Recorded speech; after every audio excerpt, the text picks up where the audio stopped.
Okay. Quickly, can you guys hear me?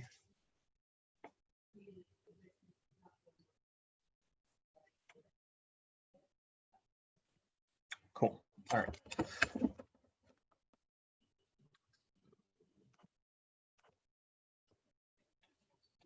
That.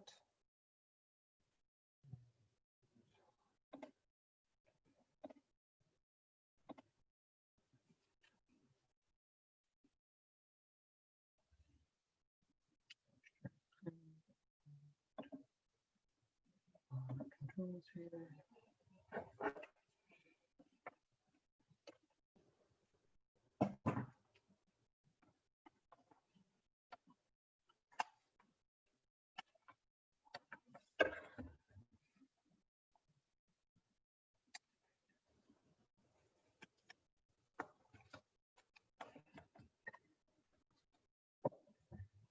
Okay, so are there any questions before we get started today?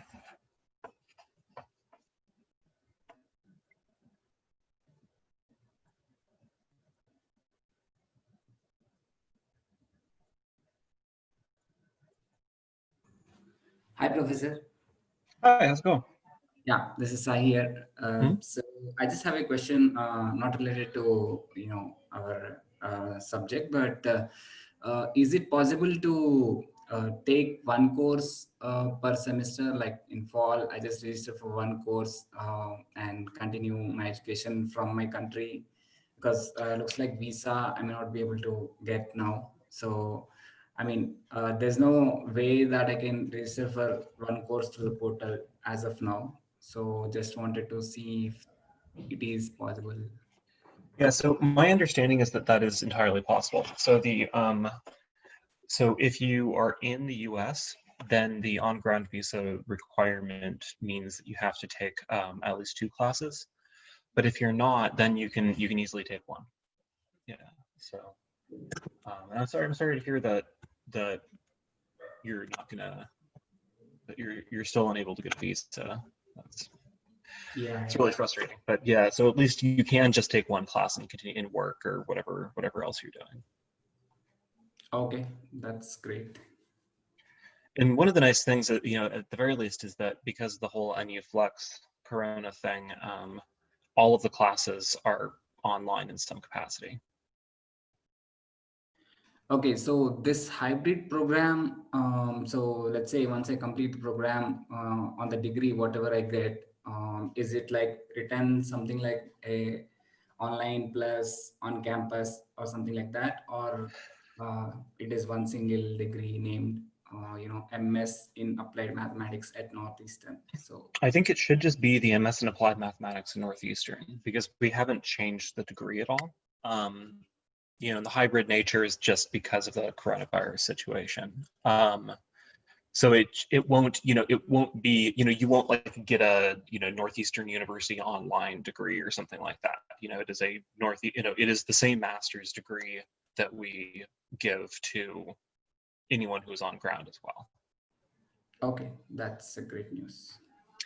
Yeah, no, no, that would be stupid. So yeah, I mean, it could certainly happen, but no, but yeah, it is. It's the same degree, and we will do everything that we can to make it the same degree content-wise as well.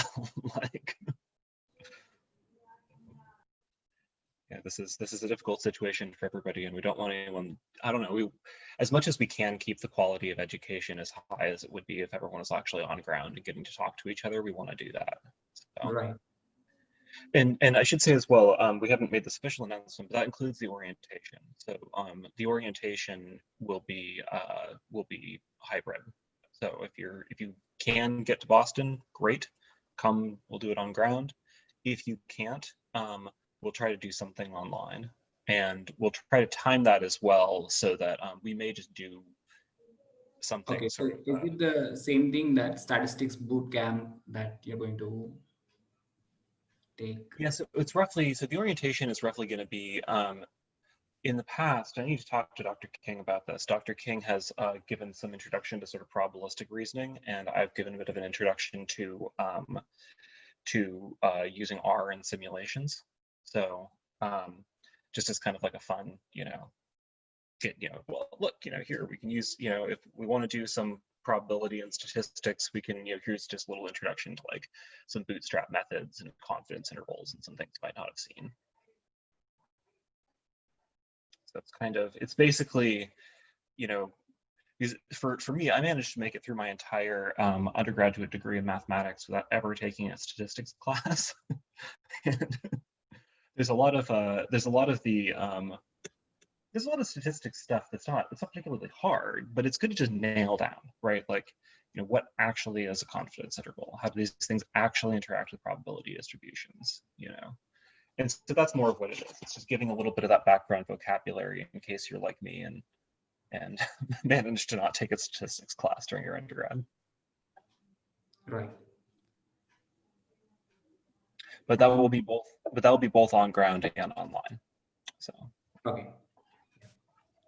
So, and let's say if at all you're taking the class online, so can we work in our country, like for an organization, and parallelly take classes? Is that legal? I think it's completely legal. The only issue there would be, I can't imagine that there's anything within the hybrid visa that could ever stop you from working in your own country. If you're, it can stop you from working in the United States, but it can't stop you from working in your own country.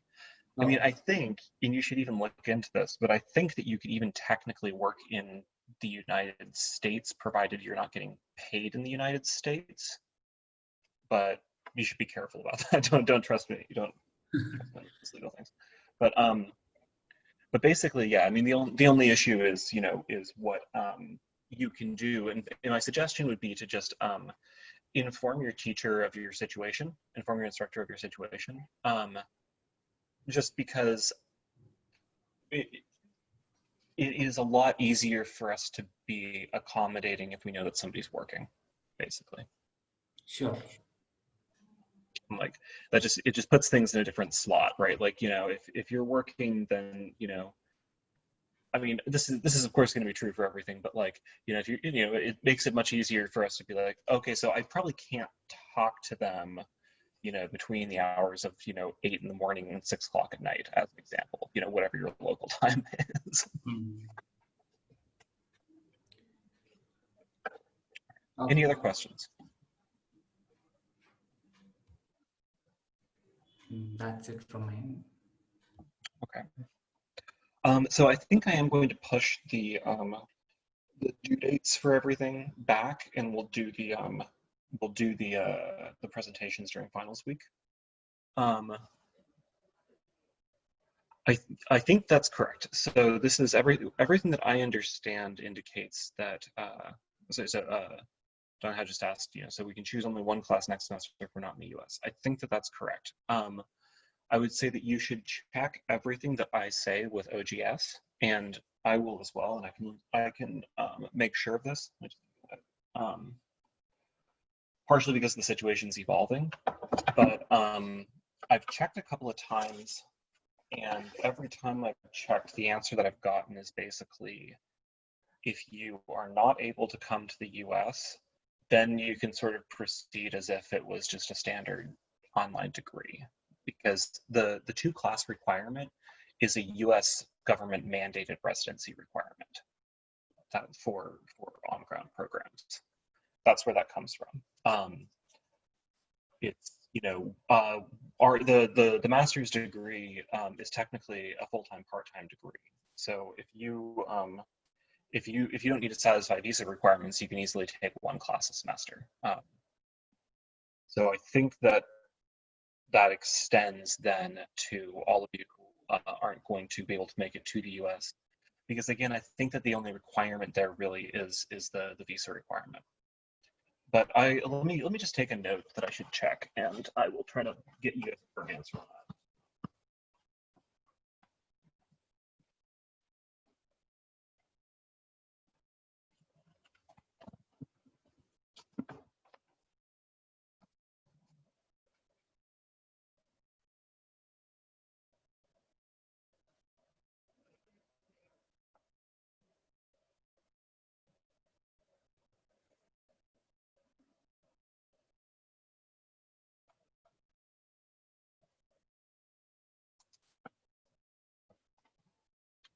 are there any other questions?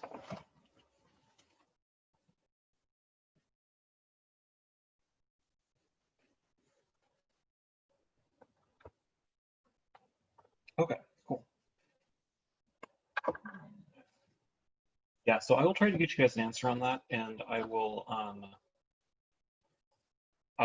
let you know, and I may email once I have an answer, I may email everybody in the program, because certainly not only people in this class are in this situation.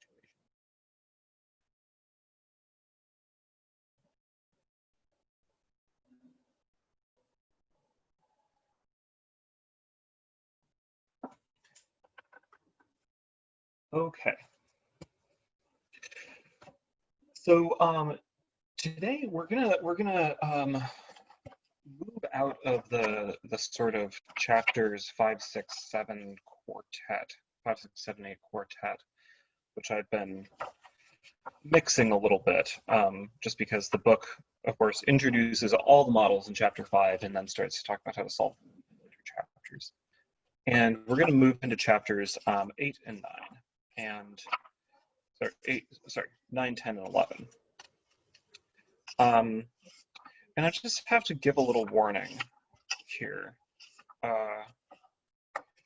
that for some reason, the book just decided to pick conventions that are not standard. And I don't know why.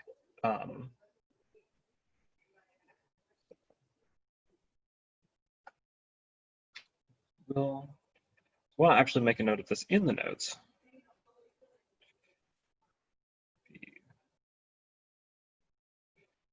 Following conventions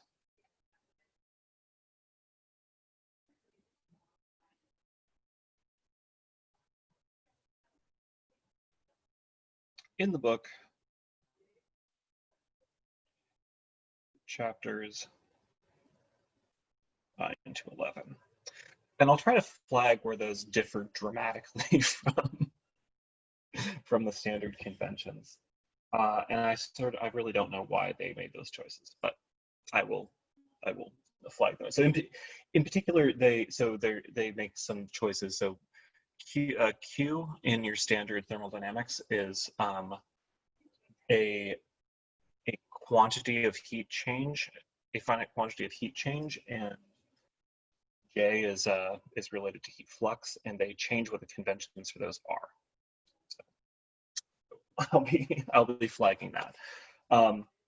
But basically, so what we want to do, and what we're going to do a little bit in the homework is, so now we've got these basic pieces. So we're going to look at another set of things that we can model, because we want to sort of move from, so we've got these nice compartment models, these sort of basic pieces, and we know how we can chunk them together, and we can specify some medium of transfer. So we want to start thinking a little bit more spatially, and we want to do that in two ways. So one, we could think about, so what if we have a lot of different compartments that are connected in sort of strange and interesting ways? So a simple example of this would be an epidemiological model, where you have like a version of the SIRO model or something, where you are modeling, say, 5 or 6 different cities with some transfer between the cities. Another one that you could think about would be predator-prey models, where, or competitor prey models, where you have some big, network, some web of different species that are all predating on each other and competing with each other. The question becomes, could you represent that as some big system of equations? And how do you do it efficiently, right? Because, I mean, the answer, of course, is that, of course you could, and we can just write down as many equations as we want. No one can stop you. And we can even put those equations into a numerical solver. But we want to do it kind of intelligently. We would really like to do it in such a way that we can work with the equations effectively. And we saw that if we can reduce these equations down to something like a linear algebra equation, then all of a sudden we get to use the entire power of linear algebra. We get to use eigenvalues and eigenvectors. We get to use, all kinds of, all the machinery there that's been developed to solve these very complicated problems. And so we're going to do, over the course of this week, and what you guys are going to do in the homework, is we're going to look at heat equations as another sort of way that we can think about quantities transferring within these compartment models. And then we're going to start thinking, we're going to start thinking about how do we actually have continuous transfer, for instance, along a spatial dimension, or what is the relationship? Can we have compartment models that actually are located in space, and then how do we start to think about those? And in the last couple of weeks, we're going to really sink into PDEs. So PDEs, partial differential equations, being how do we mix changes in time with changes in space? How do we think about if we want to do some non-discrete modeling and really think about how could we come up with a set of equations that actually exist on space, and how do we think about those things and model those things? So for those of you thinking about final projects, I would encourage you to think about doing something with PDEs and spatial modeling, or with large networks of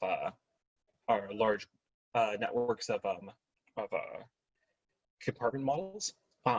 That is like really where the work is right now, and it's super interesting. I mean, those epidemiological models basically follow into one of two categories.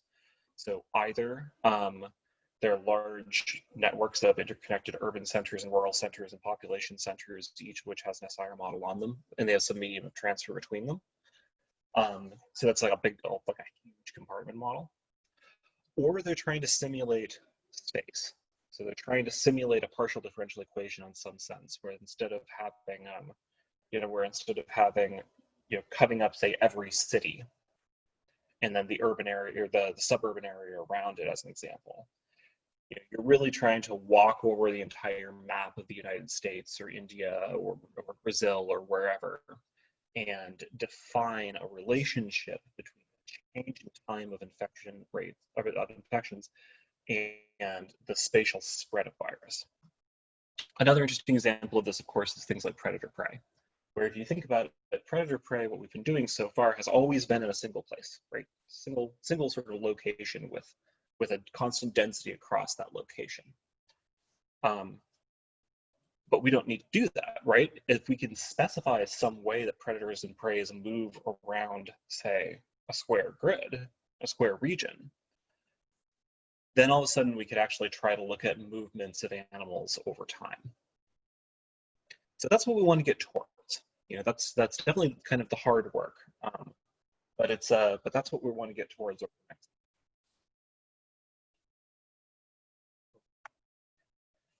As usual, let's start small.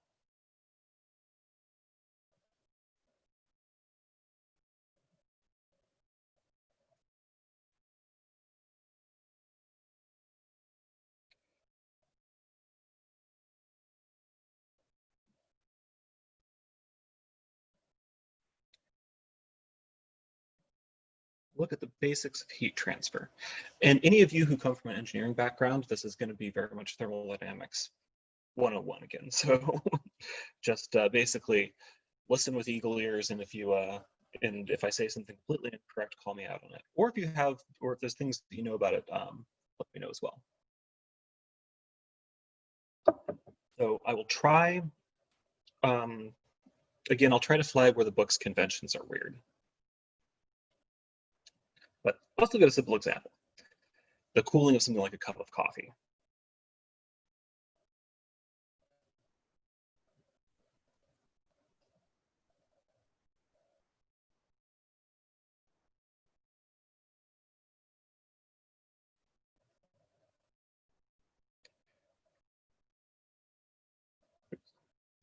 So let's say that we have something like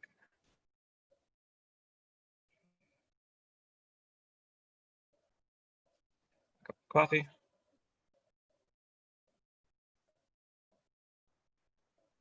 Great.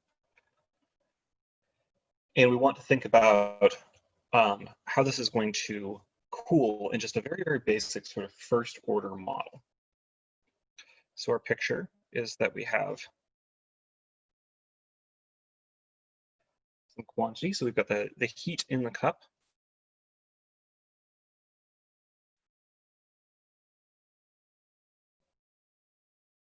We have no heat being added to the cup, so it's just being removed. So this is heat loss to the air. And after a lot of work, so this took really quite a few years, quite a few hundreds of years to figure out. This is kind of the picture that we have of even this very, very simple example. So the picture is that heat is actually the kinetic energy of a lot of tiny little molecules bumping around.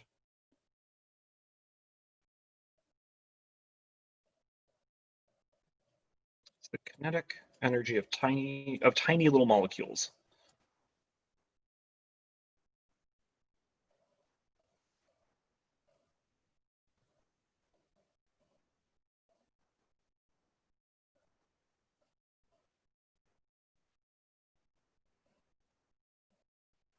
So the kind of the picture, right, is if we could blow this,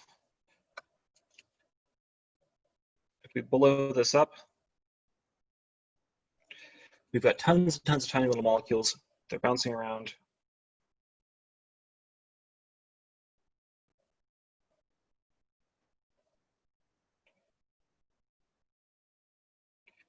They're colliding with each other, all kinds of crazy stuff. So the heat is the kinetic energy, and the heat content, roughly, in addition to other things, is something like the total kinetic energy of the system.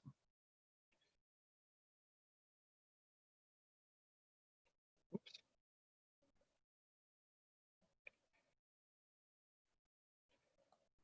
So the heat content is roughly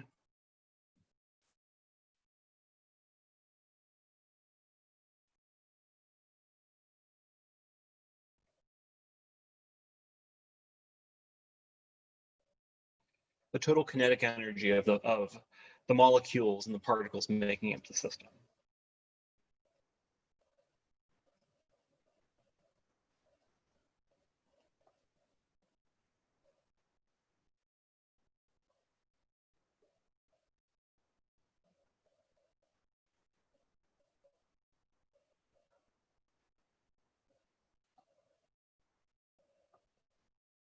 Okay. So the interesting thing, though, right, is that we don't actually measure. So the heat content is the thing that flows, right? The heat content is the thing that we're losing actually. We're losing total kinetic energy from the system. But that's not actually what we measure, right? What we measure when we measure heat is temperature. And temperature is a little bit of a finicky thing, right? It's something that's like completely intuitively obvious to us now. We can feel it, right? But temperature, as far as a quantity goes, is really a little bit hard to get a handle on. I mean, really, what it is it's some volume difference in mercury at a certain temperature and pressure, or some volume difference in water or something. But the assumption basically is that somehow temperature is measuring the average kinetic energy of the system.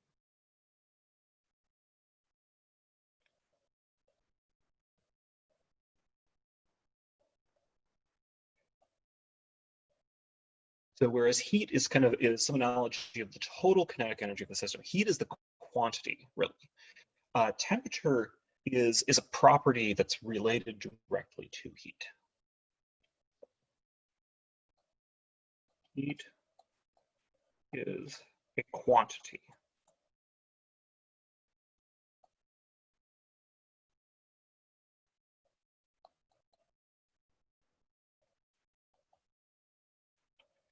Whereas temperature is the average kinetic energy. And we're going to specify temperature by U since there's already too many T's floating around.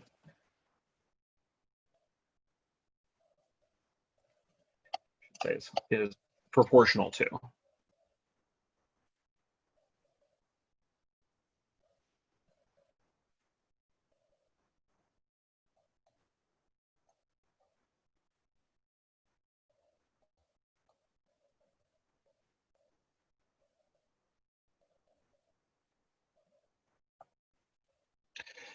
Okay, so this is important, right?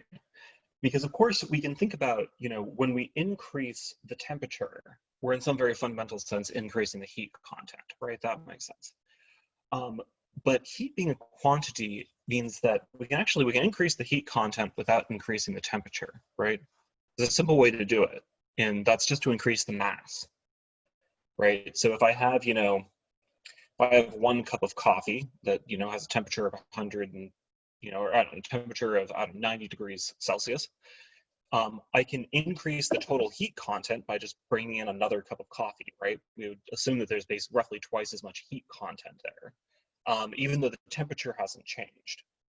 So the temperature is definitely related to the heat, but it's not a direct relationship, right? So the temperature really should be thought of as the average kinetic energy. So are there any questions about this?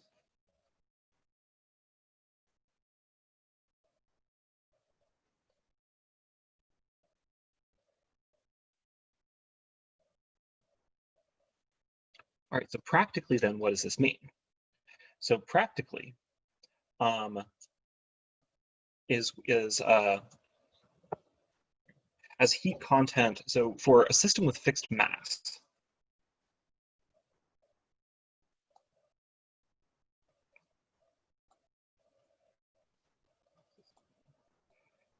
fixed mass,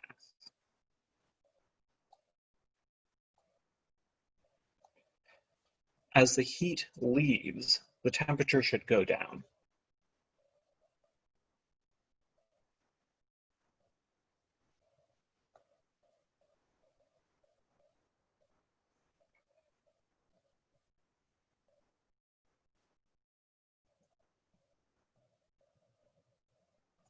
It goes down, and vice versa.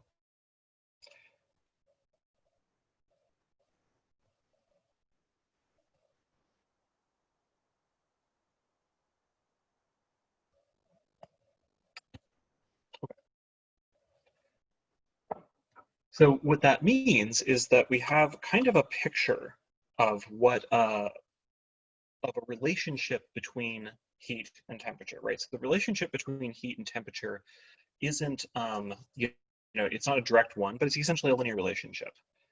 So it's going to be the rate of change of heat.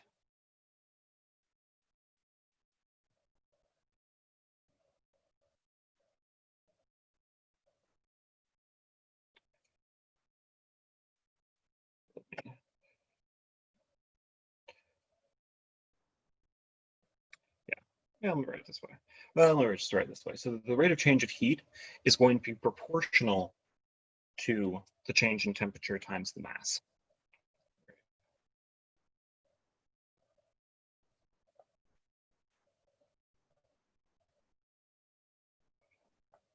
Following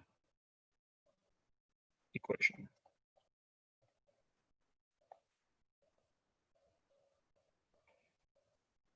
So the rate of change of heat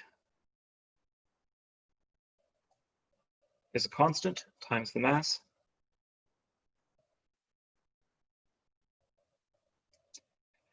times the rate of change of temperature. So this is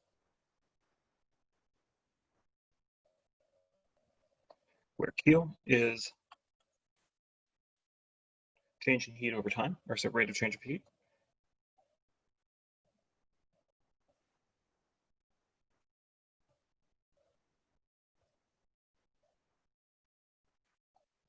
And the units here are in joules per second. And this is where I'm going to make big red. This is not standard.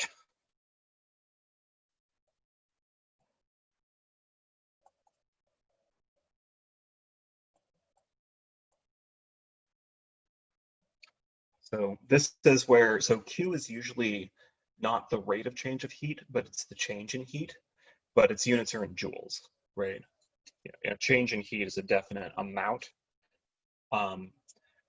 Here we're looking at the rate of change of heat. So this is what the book does.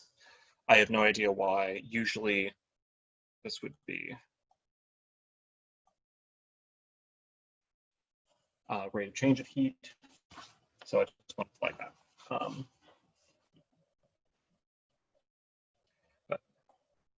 Okay, so just remember that if you ever go into if you ever go into the thermodynamics world, this is going to be very slightly different. But okay, so we've got rate of change of heat in joules per second. So C is the specific heat.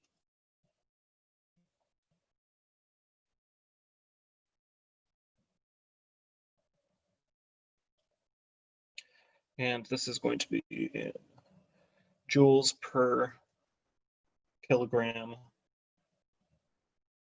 degrees Celsius or degrees Kelvin.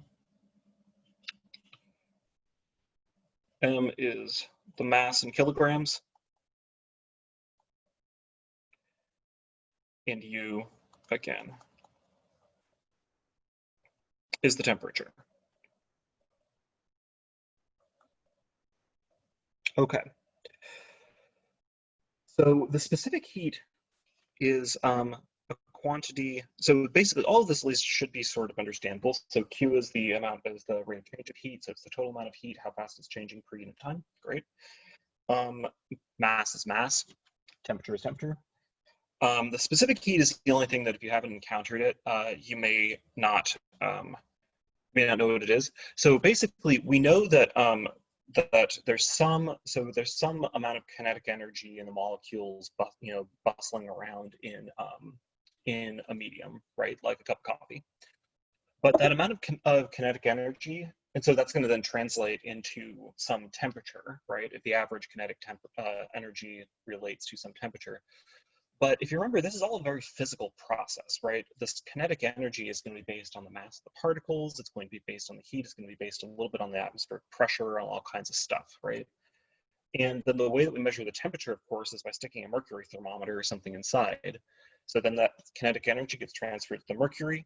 The mercury increases to a certain rate. That rate is going to depend on the pressure a little bit. So basically, there's going to be, well, not very much for mercury. That's why we use it. But so the actual direct relationship between the amount of heat that's lost and the temperature change is going to depend on a lot of factors. And through a lot of experimentation, it was seen that it depends linearly on these factors, right? It could depend strangely, not linearly. But C is something that has to be experimentally determined, right? And if you ever take a thermodynamics class, you'll get very used to, I mean, maybe it's changed, but when I took thermodynamics back in the day, you get very used to looking up these big tables of specific heat values, for this material at this, temperature and this pressure. So specific heat needs to be measured experimentally.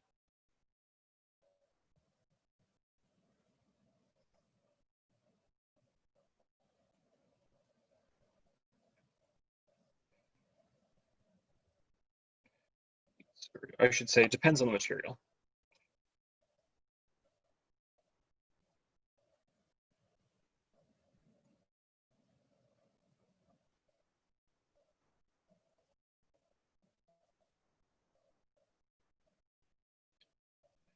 And things like temperature.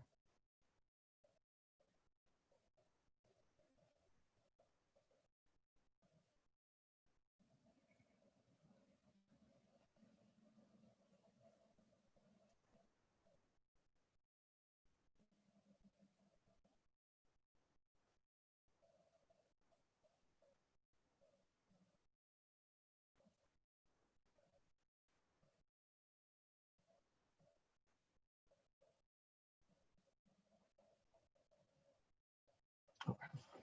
Any questions?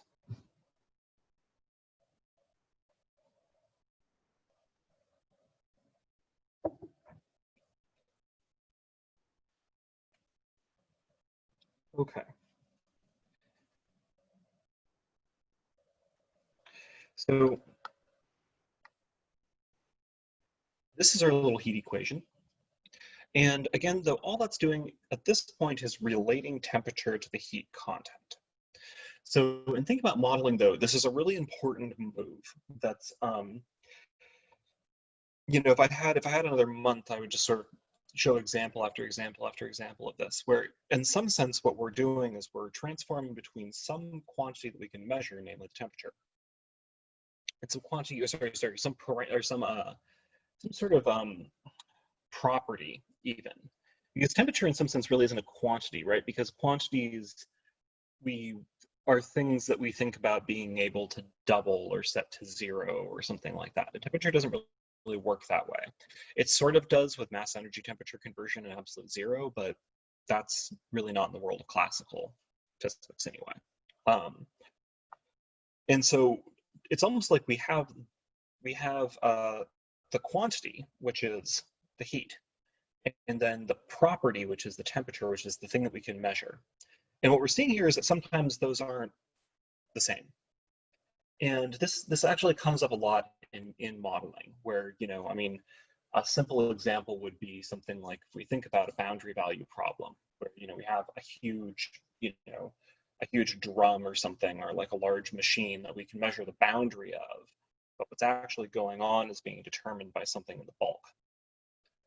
And well, these relationships come up often, where the thing that we can measure is not actually the variable that we're interested in. So, or the quantity we're interested in. Just flag that to keep that in mind. Okay. We've got one equation. This relates temperatures, and then we can measure to the total heat content. Total heat content is something that makes a little bit more sense to us as a quantity. And so now we need to write down some more equations. So our cup of coffee, and let's look at Newton's law of cooling.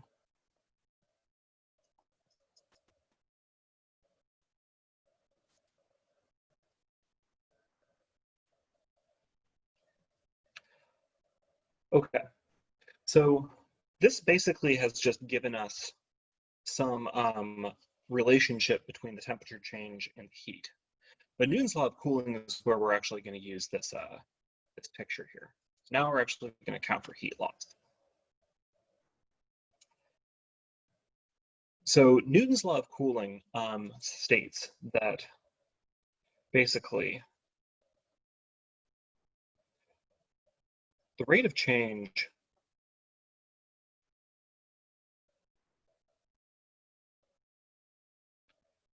of heat loss to the surrounding environment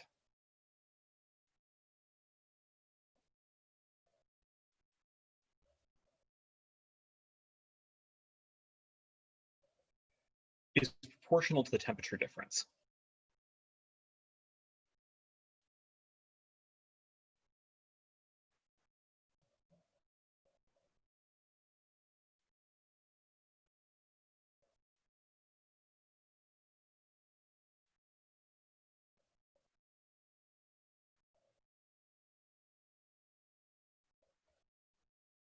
So this again is a principle that was measured experimentally, right?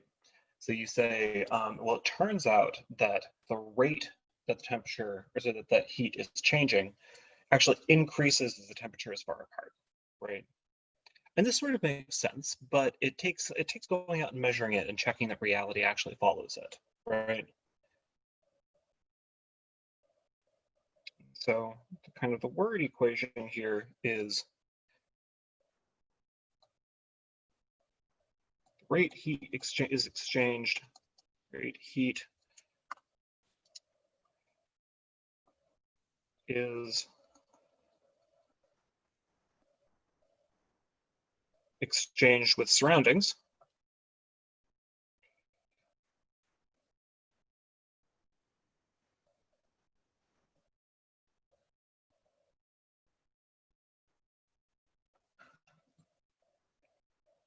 Is plus or minus constant times the surface area of the interface between them times the difference in temperature.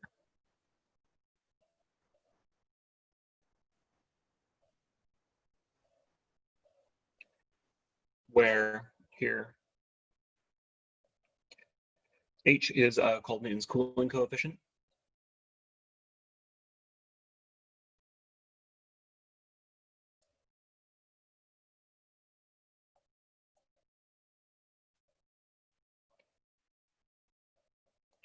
S is the surface area of the interface between the two quantities, between the two piles of matter.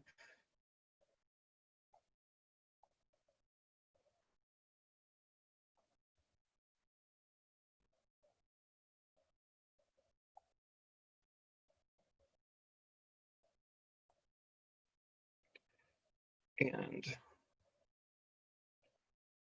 delta U is, so in this case, we'll take it as U, so the temperature of the medium minus the temperature of the surroundings.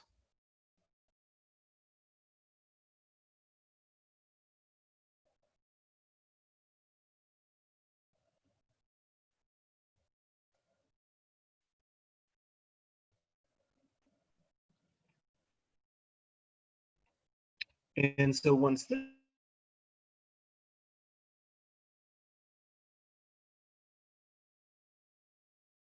actually fix the sign here. So the plus or minus the difference between as U minus US or as US minus U. My connection. Okay. Sorry, I may have cut out there for a second. It flashed up my connection was unstable. But so given this, we can actually fix this sign to be positive. And the reason is, so to think about it, actually, let me just leave that there. So there's a lot within this heat exchange game of fixing signs and kind of thinking carefully about what they have to be. We'll have to do it a couple of times. So let me just kind of go through the thinking a little bit so that you can do it. Because signs are, of course, the hardest thing to fix because it's just 1 or 0, right? Or it's just -1 or 1. You just have a choice. And there's very little information about how to make that choice. For instance, if you have a continuous function, if you move a continuous function a little bit, things change in a predictable way. Whereas the sign, you just kind of have to pick. Maybe I feel that way because I wrote my entire PhD thesis in some ways is 220 page calculation of whether or not something's 1 or -1. So. All right. Okay, so how do we pick this? So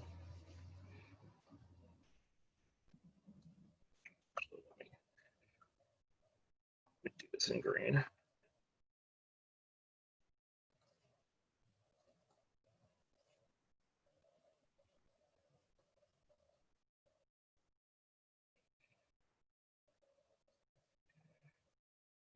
So to fix the sign, basically we just want to check that everything works the way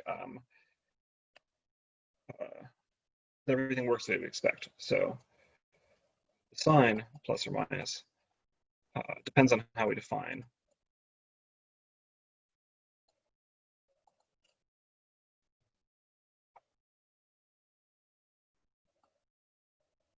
U minus US, or US minus U, right? There's like, this is completely, it's just a choice that we're making. We could do everything in the second convention and then we just have to sign out front. But basically, what do we want?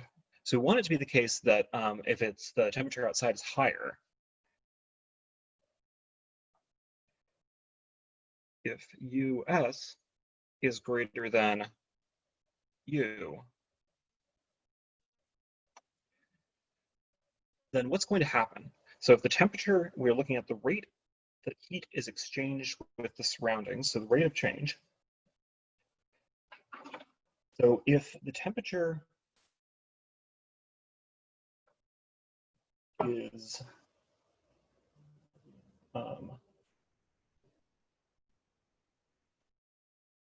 yeah. So, okay, how do we want to say this carefully? So,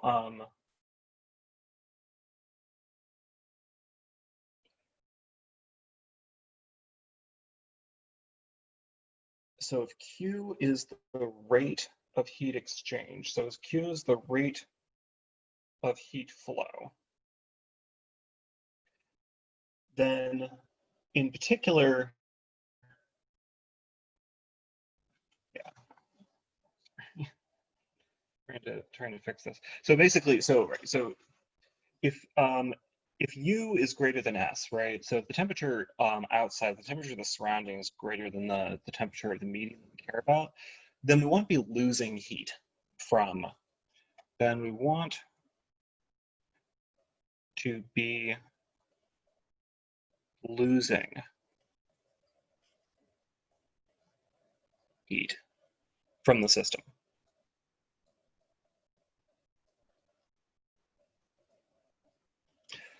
So in particular here, we need to cook up the signs so that that's true.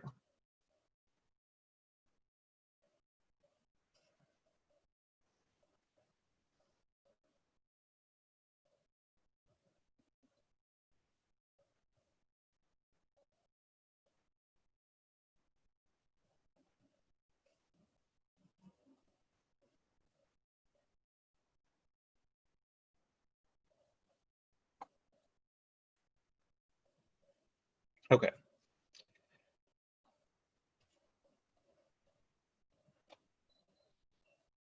So let's return to our coffee example really fast. So what do we have? So we've got basically one medium of heat loss. So we're going to have the rate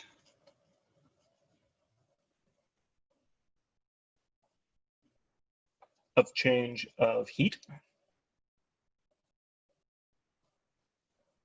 in the coffee.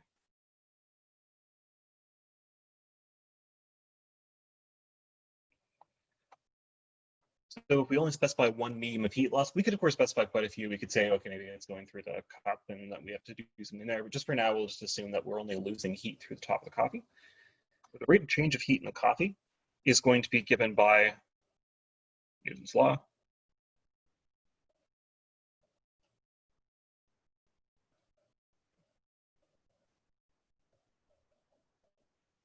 So by Newton's law of cooling, it's going to be the rate the heat is lost to the surroundings.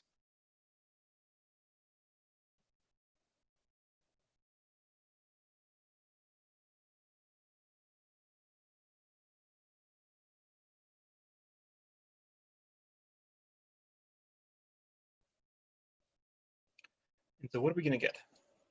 So the rate of change of heat in the coffee is proportional to the temperature, right? So it's going to be C times M times du dt.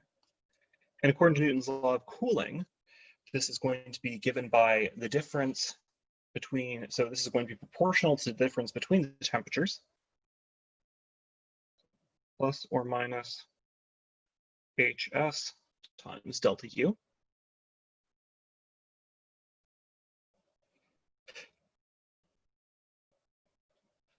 And so now we just need to pick the sign correctly.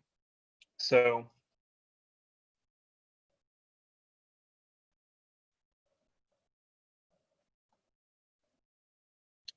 we need to pick the sign.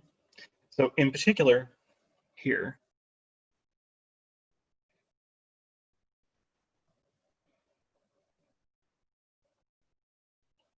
if US is greater than U, then are we going to be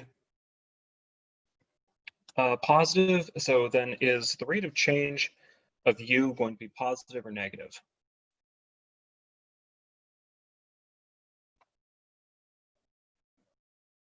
Oh, sorry, let me do the other example since I've called it cooling and that would actually be heating, right? So if US is less than U, is the right-hand side going to be positive or negative?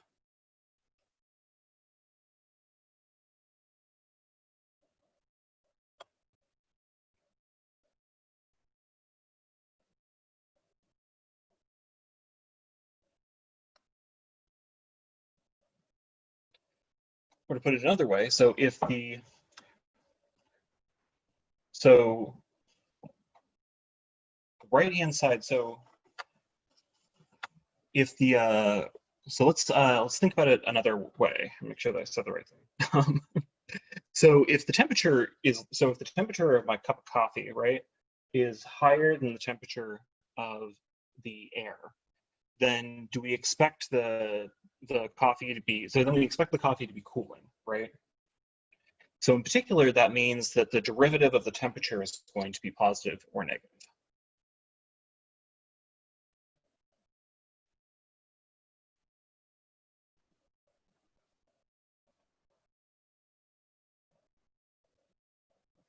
Yeah, that's correct. And I apologize, I got a little caught in the tongue twister of this, but yes, right. So if the outside temperature is less than the temperature of the coffee, then we expect cooling.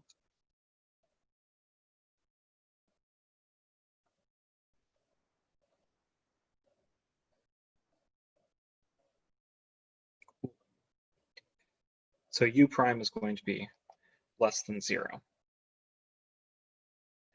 So in particular, and so this is where I may have confused people. So then, of course, that means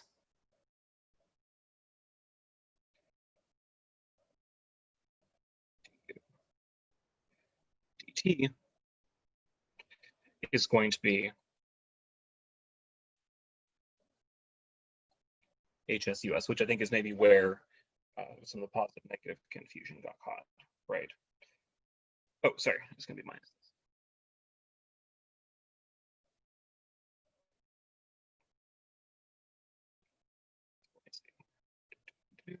This is, yes, which we can alternatively write, of course, AHS is US minus U. So in particular, if US is less than U, this is going to be negative, and we're going to be, well, so the same equal, yeah, so this is equal, we do need to fix this. So if this is positive, then we get the other way around, right? So that's where the issue comes in, is that if we fix this to be positive, then from our perspective here, if U is great, so if the temperature of the coffee cup is greater than the temperature of the outside world, we expect the coffee cup to heat up. And that's the issue.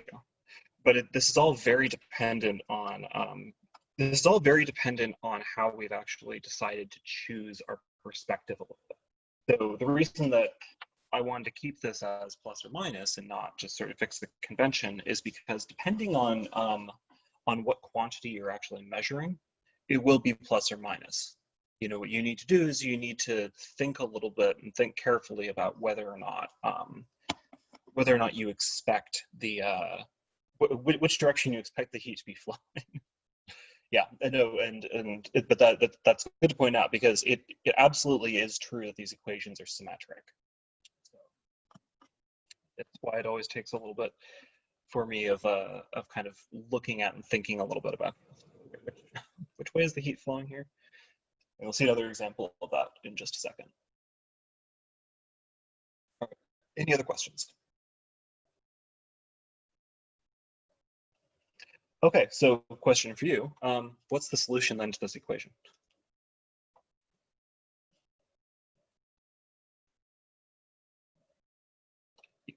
Equals HS over CM. Yeah, and this is actually where I like this form. So what is the solution?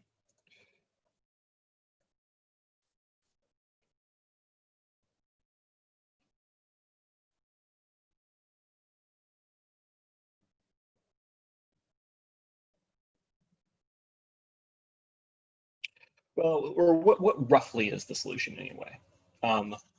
Probably at least one person can get it pretty fast, but you can get the exact solution pretty fast. But what roughly is the solution going to be? What's the form? Oh, I should say, sorry. What is the solution? Assuming that the outside temperature is constant. So assuming that we can't really affect the outside temperature.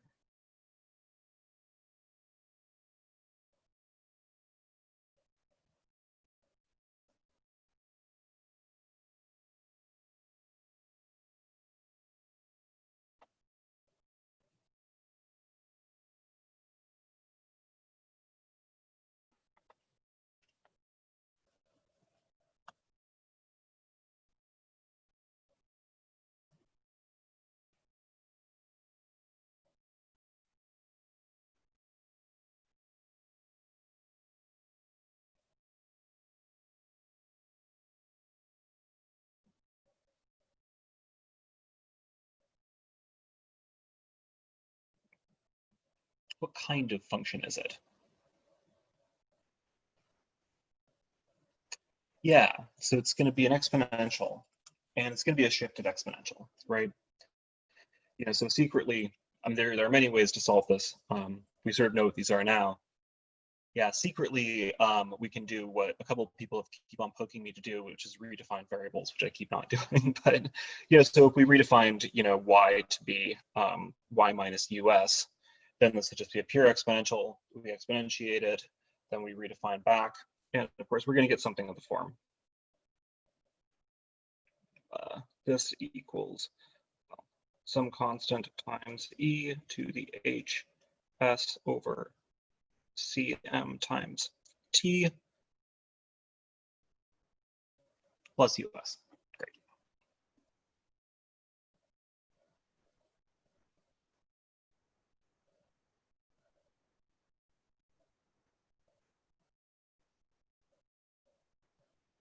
Okay. We know what this looks like. I mean, this is sort of like the grandparent of all the functions that we've used here so far.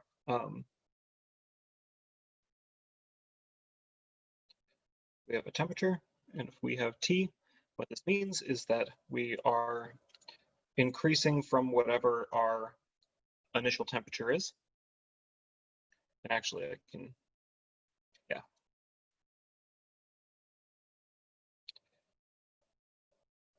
And we have, I've decided that we're going the other way. So we're cooling down. So we have whatever our initial temperature of the cup of coffee. Yeah, so A should actually be, let me write down the actual thing. So it will be U naught minus US e to the minus HS over CM.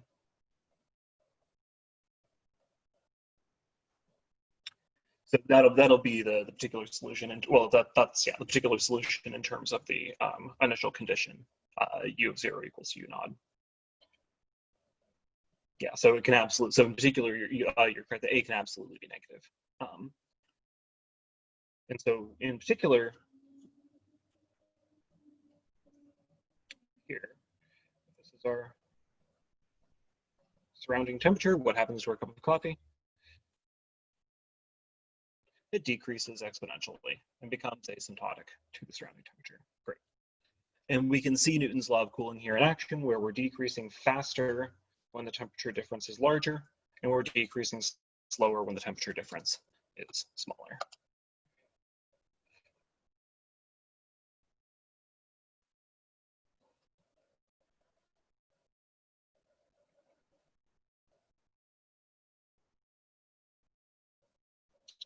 Decrease faster.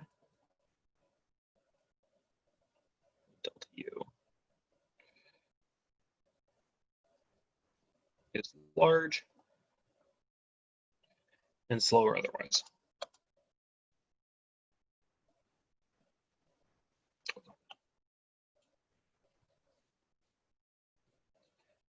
Okay, any questions?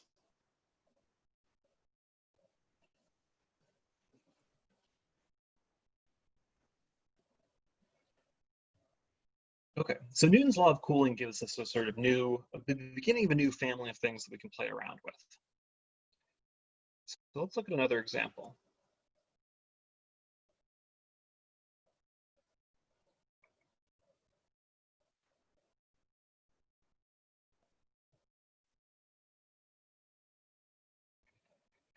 And our goal here, so I'll say again, so now that we can kind of see this a little bit, our goal here eventually is going to be to build like quite sophisticated, like a reasonably large heat model where we can actually say like, well, given a house like this, and I've got several different rooms and they've got different kinds of materials in the walls, could we just plop down a heat model, boom, boom, boom, boom, boom, and I've got a heater here, got the outside temperature here, we've got a day-night cycle for the outside temperature, can we just do this and simulate the whole thing? That's the goal. And of course, you can already do this in a lot of industrial software, but this is still like a big industry, figuring out how to nicely package these kinds of equations and systems. Okay. So For a water heater, a little box model is going to be the following. So we've got heat coming in from a heating element, a constant rate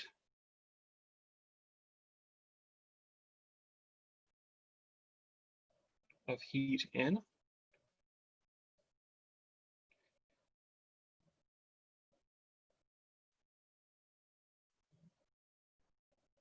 We've got whatever the heat in the water.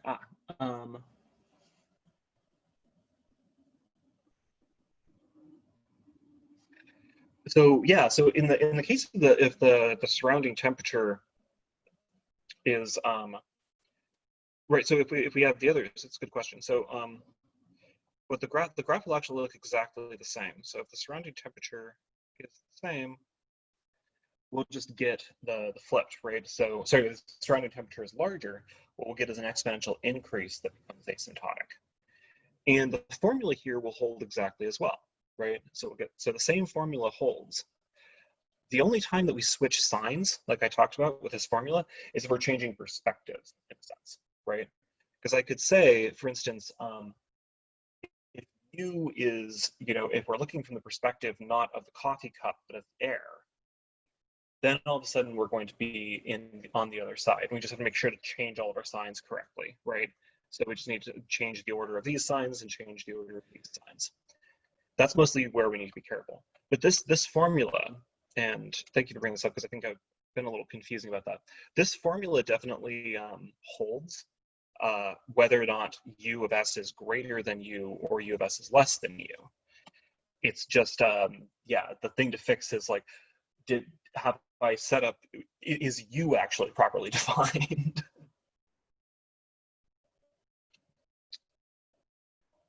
But do thanks for asking and continue to, because I will try to be clear about this, but especially once we have multiple systems involved, we'll see that keeping these perspectives straight is non-trivial.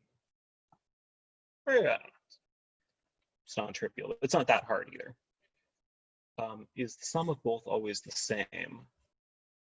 The sum,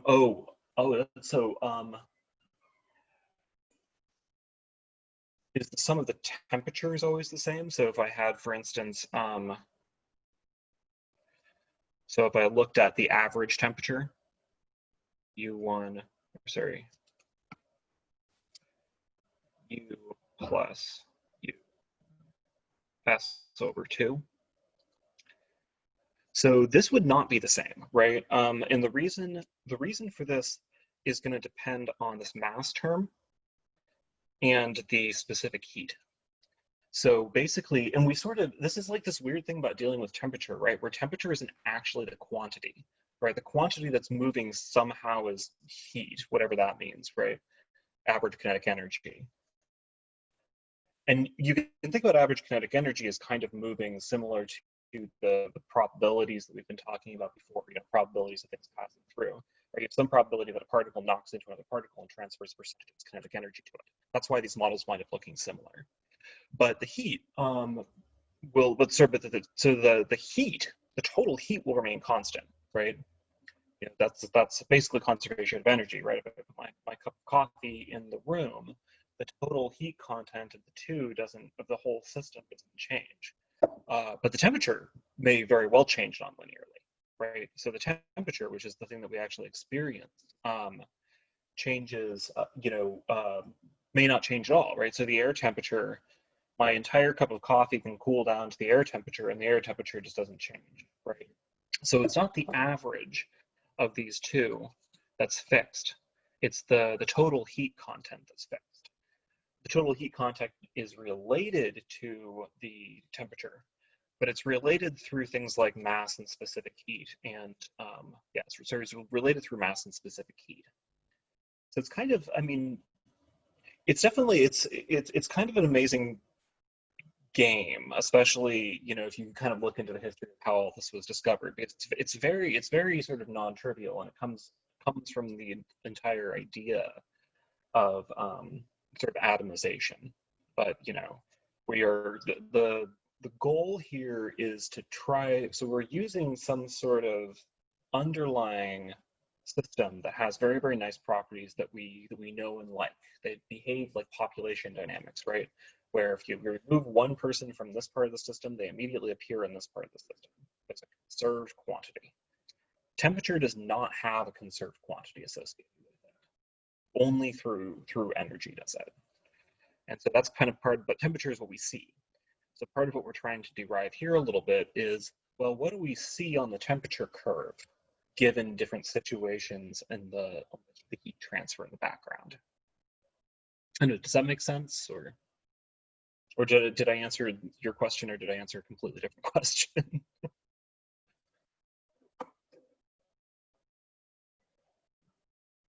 Okay, cool. And do continue to ask questions, especially because like thermodynamics, I'll do my best of. I will do my best to explain this, and we have luckily as people in mathematics, we can just write down the equations, which is really helpful. But it's non-trivial, right? Like there's heat doesn't behave the way we expect it to, and we know this. If you go out and it's I don't know 10 degrees Celsius, right, or let's say 5 degrees Celsius, you can go out with a light jacket on and be fine, right? If you jump into water that's 5 degrees Celsius, you could be dead in 20 minutes. So what's going on there, right? The temperature is the same. So one is not heating the other one up.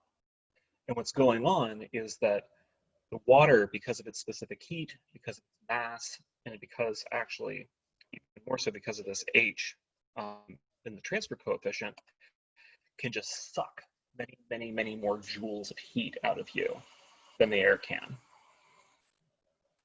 Sorry, many more joules of heat per second than the air can.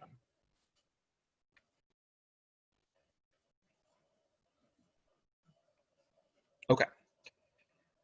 So let's say that we have a situation like a water heater, where we have a constant, and this is kind of an example because we want to figure out how to playing around with these constants change things.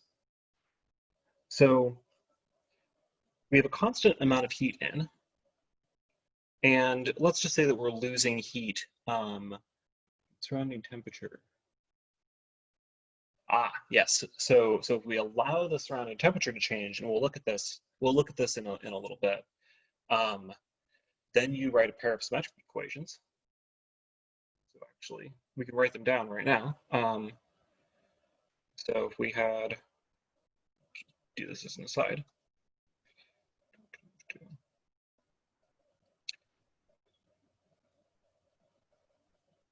Sorry, if the room temperature.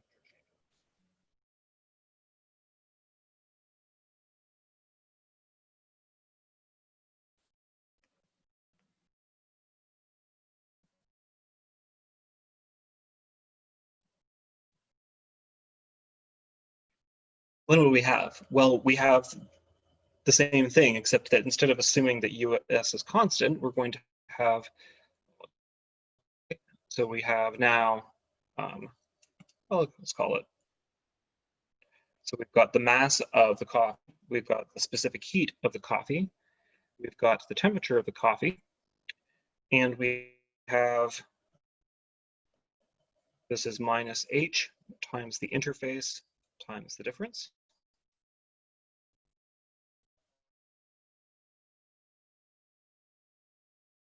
Minus US. Okay, so now the air in the room around us has mass. The transfer medium is going to be the same, right? So we have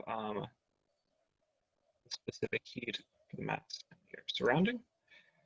The coefficient transfer is going to be the same, H, S, and we have, oops, sorry, U minus US. And what is the sign here going to be?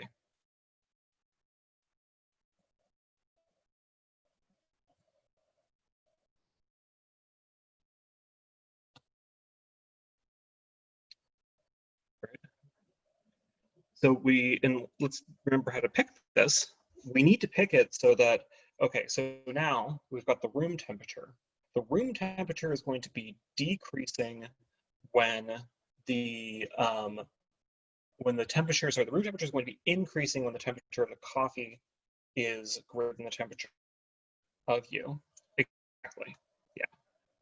So if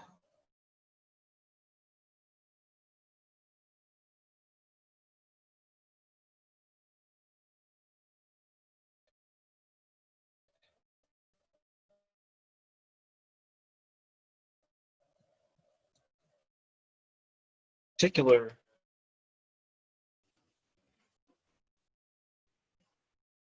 and so this is exactly where this perspective difference, and this is what kind of, I don't mind going off on this tangent, partially because we're going to do this in the homework, but also because this is really important. But this is where this perspective difference comes in, right?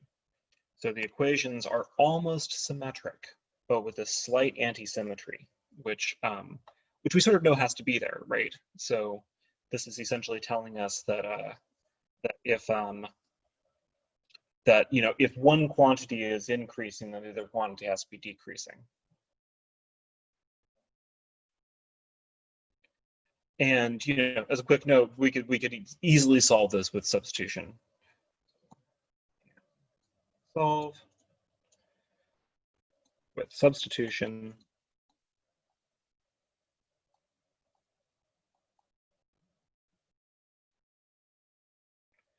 plus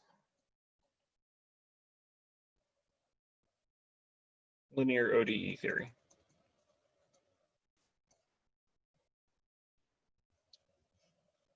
And so, I mean, we can even kind of look at this, and we can just use our physical intuition to say all kinds of stuff about this. Like, for instance, I know that this system is going to have 1, 0 eigenvector. How do I know that? Because the solution is going to be constant, right? This is a linear system. It's not going to increase forever. It's not going to decrease forever. It's probably not going to spiral around weirdly. So, okay, that means that one of the eigenvalues has to be 0, so that we have a constant solution, and that constant solution is going to be some weighted average of the initial temperatures. And the weighting is going to be basically by the respective masses so the respective masses and specific heats.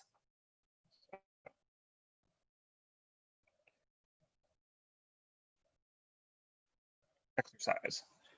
What is the solution?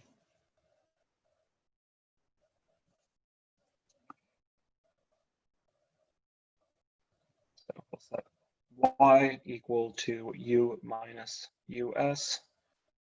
Oh, now I gotta be a little bit careful. Sorry, no, we don't need to do that at all.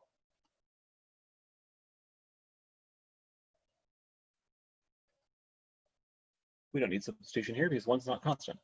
What?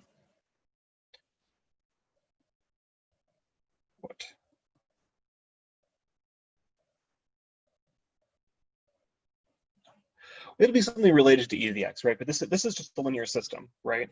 We can write this as u prime equals AU. Solve.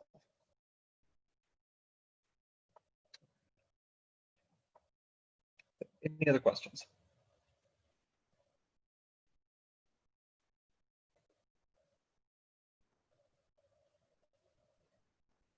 Question 2, what kind of matrix is A? So we'll look at this in the homework, but A has a canonical form. It has to by the considerations we've given. So it turns out it's one of these types of matrices we talk about. Is it a symmetric matrix? Well, it's not quite symmetric. Is it, what is it? You can figure that out.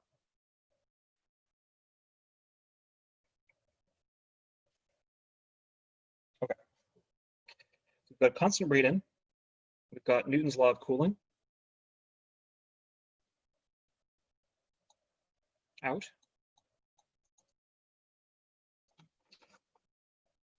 And so we can then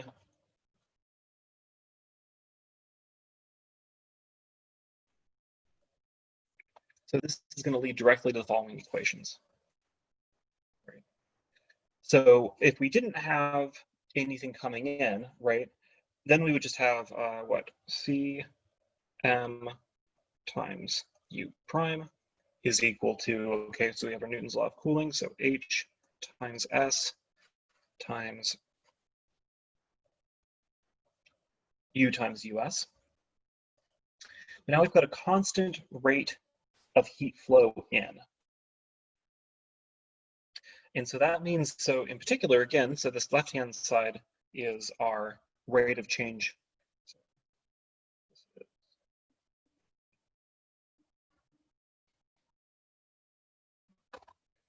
Rate of change of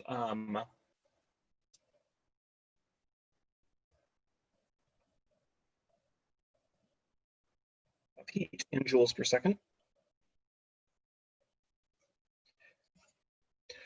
And so if we have a heating element, so the heating element will be supplying a certain number of joules per second to the equation. So here, Q, where Q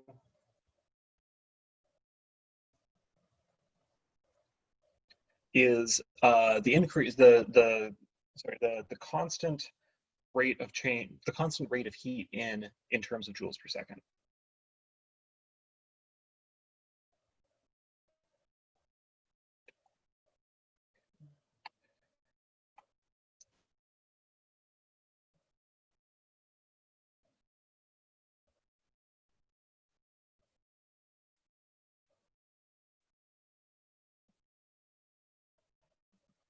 Okay, any questions?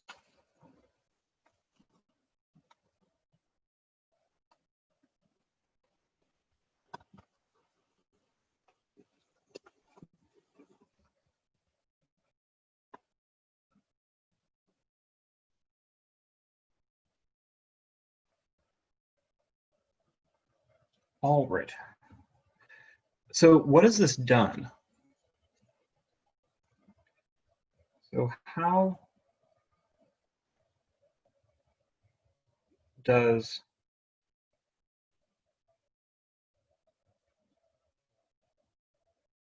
the addition of Q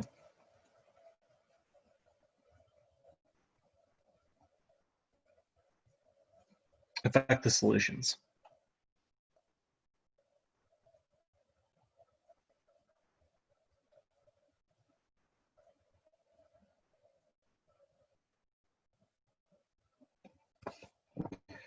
So here, I want you to think about this picture up here, right? So this picture, we have this set of equations, right? What is adding Q going to do to this set of equations, right? Is it going to fundamentally change it, right? Is it going to not be exponential anymore? Is it going to change the sign? Is it going to, what is going to happen when we add Q?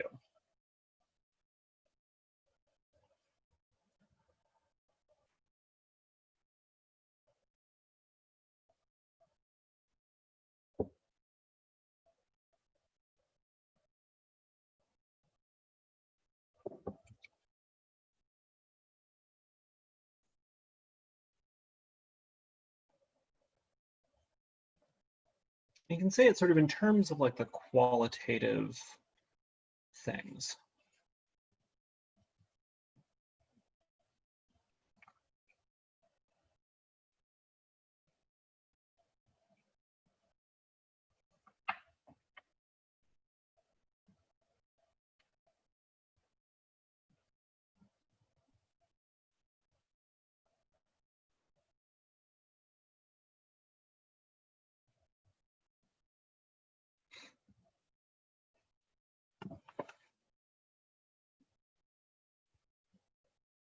Any ideas? What if I write it slightly more evocatively?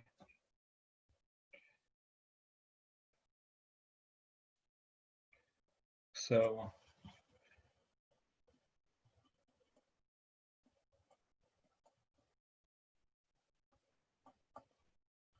I can of course write this as U prime equals minus HS over CM times U minus, let's just bring all the constants together.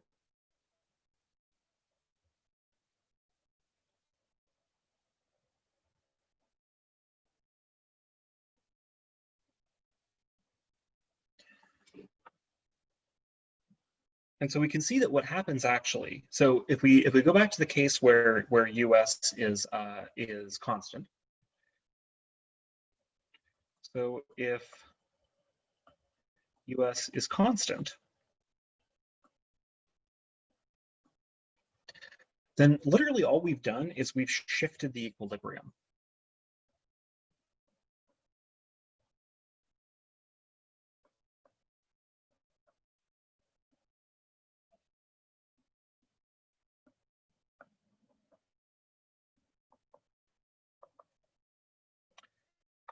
So a shift in the equilibrium solution.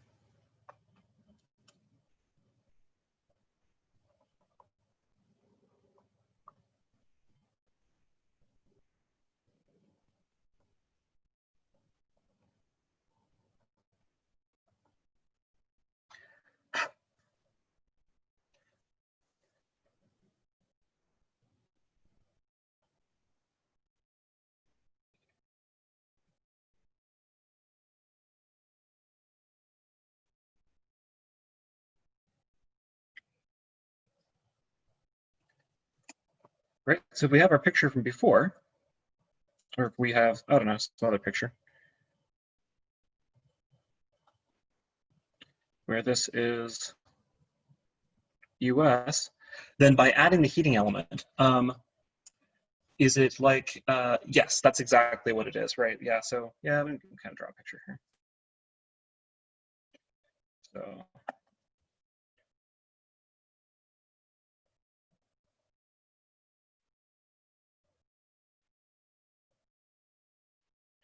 So it's like, it's exactly like you say. So we have like a heating coil or something. So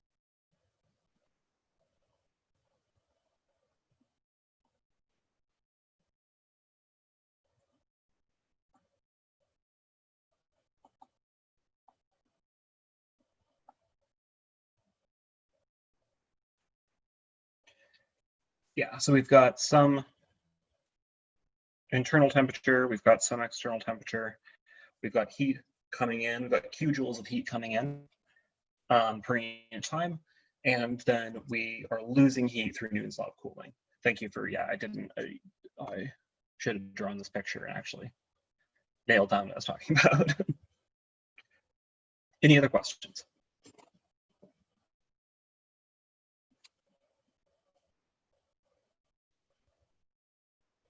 Okay, so we've got this, and then, so what does this do? So basically what this does is it just shifts the equilibrium.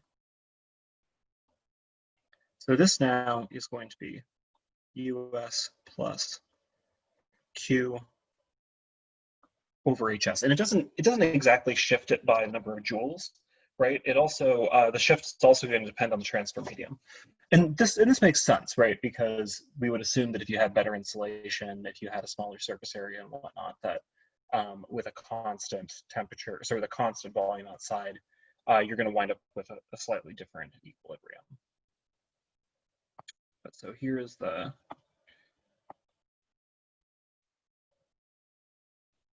here then are the new solutions. And we can even write down the equation without too much trouble, right? It's just going to be US plus Q over HS plus U naught minus US minus Q over HS times e to the minus HS over CMT. Great. Standard shifted exponential. Okay. Q over no, because so yeah, it's a good question. So since the CM if you notice in this equation up here, the CM actually divides the whole thing, right? So it acts, so it winds up just, so it actually winds up only appearing in the exponential term. And you can work at it kind of explicitly to see this, but yeah, okay, yeah. But the other way, kind of the way the way that I remember, because like when you're trying to squint at these things and like see what the solution is, not having to go through the process, the kind of easy way is to say, well, okay, well, what if I redefined u is equal to y minus blah blah blah blah. Yeah. Any other questions?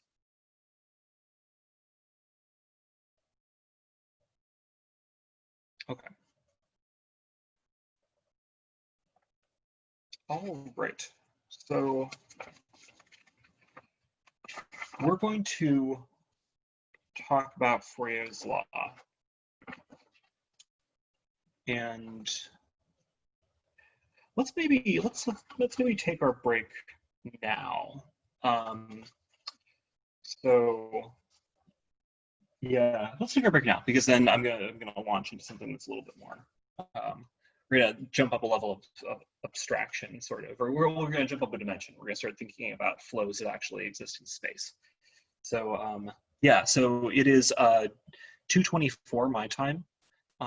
So let's return at 2:34, and yeah, if you have any questions, feel free to ask. I'll be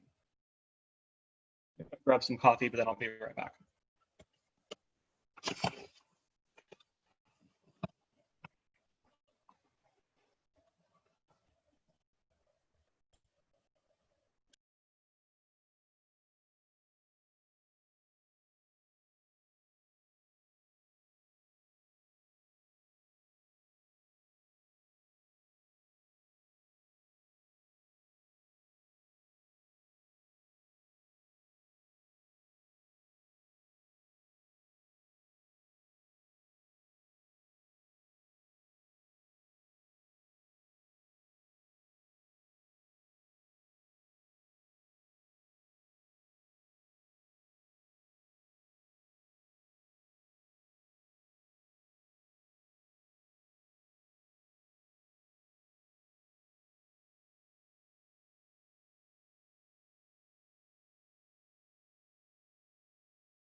Oh, so quickly, it looks like the YouTube recording here did not happen. So I will upload this to YouTube.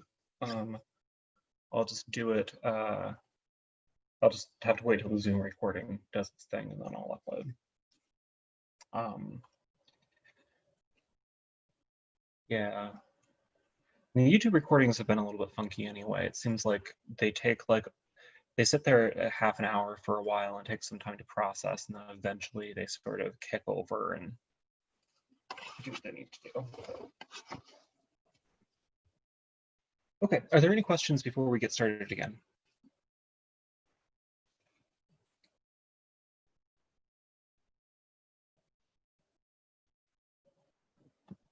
Okay, so we've talked about how heat transfers in an interface, but we want to talk a little bit about how heat transfers over a medium, and inside a medium.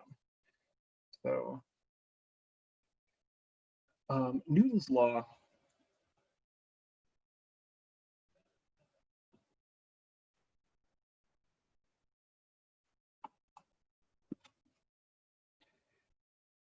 is about heat transfer at a boundary.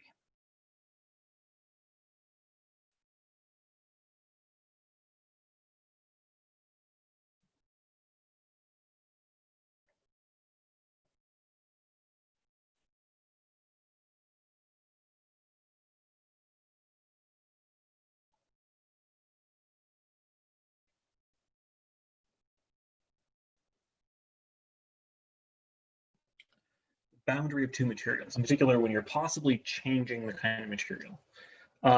For heat flow within a material,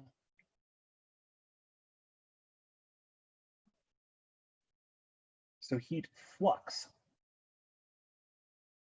is going to be the heat flow within a material. Well, I'll say heat flow within a material is governed by Fourier's law.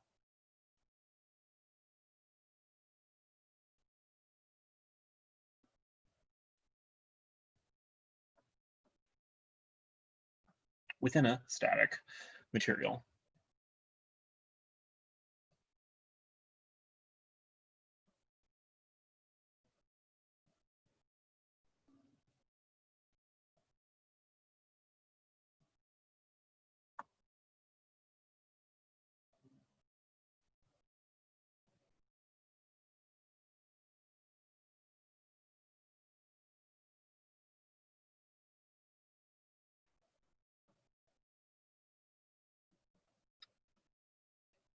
Okay, so Fourier's law is not the only thing that we can use to model heat flow through static materials. And in fact, there are quite a few other laws. We'll actually look at some other mediums of heat flow. It generally works at the range of temperatures and materials that we experience as sort of human beings living on planet Earth. But even here there are other laws that people often use. Take a look at least one of those. But basically, the idea behind Fourier's law is that the actual experimental setup that he had was basically fixing the temperature at two ends of the medium, and then measuring the heat flow across the medium, and then checking what happened when you did two things. One, when you moved the temperature, the constant temperature nodes further and further apart, and two, when you changed the difference in temperatures. And what this gave rise to is the concept of heat flux. So heat flux is basically, it's the rate of heat flow per unit time per unit area, right? So how fast is the heat flowing in the given time for a given area? So like a cross section of something. So the heat flux is the rate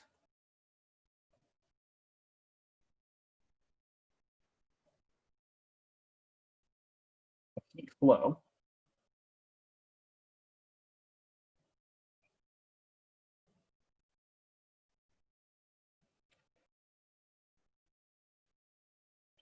And I'm going to put in parentheses here because we're actually going to pick a sign, but in the positive x direction.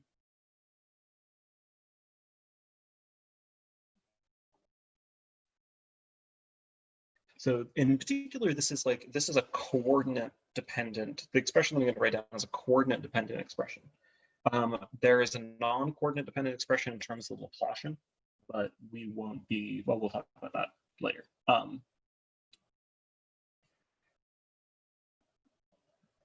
Per unit,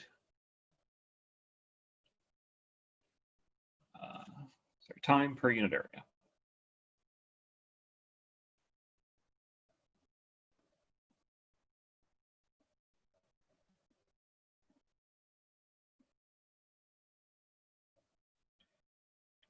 We're going to write this as j of x is equal to, j of x, which is going to be given in terms of watts per meter squared, which is just joules per second per meter squared. And the kind of picture here is the following. So if we have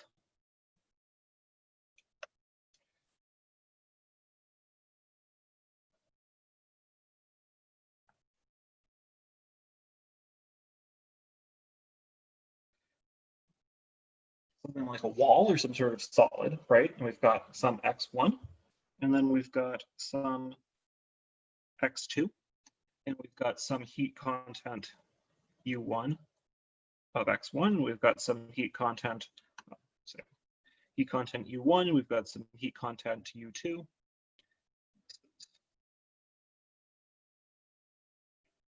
Some area.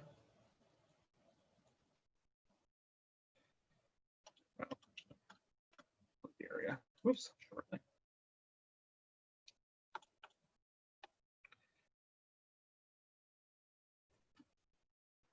Then we have some heat flowing either from U1 to U2 or U2 to U1.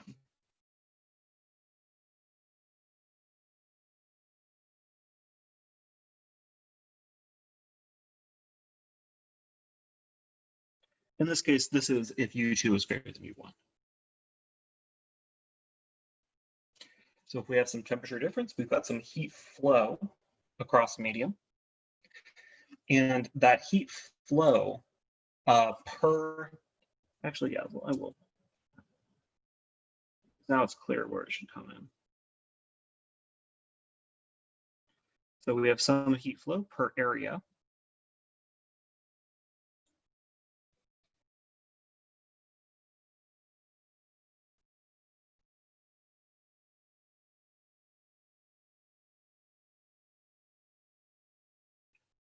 Through a solid. About in the positive direction. Yeah, so basically what I just mean here. Yeah, I will explain a little bit more about it in just a second, because this is, it's a little non-trivial. But basically what I want to point out here is that things are definitely signed. So in particular, yeah, so basically with the experiments, yeah, this is because this is you touched on exactly the point that I'm going to have to explain a little bit in a second. So what is Fourier's law state?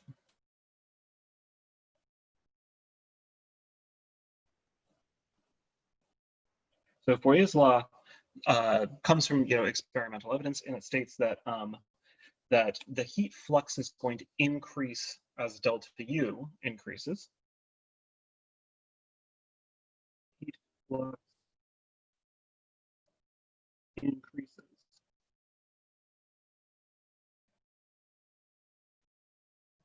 as du. Increases and decreases linearly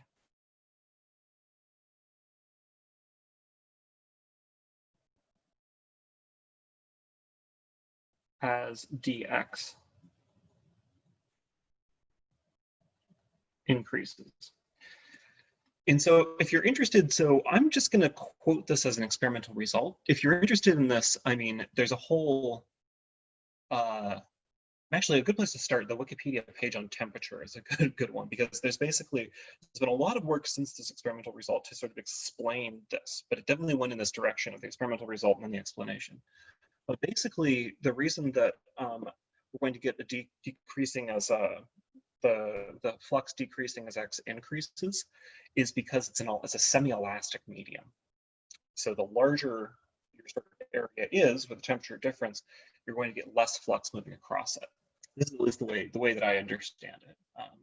So there's been some projects to try to sort of figure all of this out in terms of the atomization statistical mechanics. And then, of course, in terms of experimental work. But we know that it works experimentally. And so this is kind of the picture. But so what this means is that the heat flux then is going to be minus K. Sorry, the heat flux, let's say it this way, is proportional to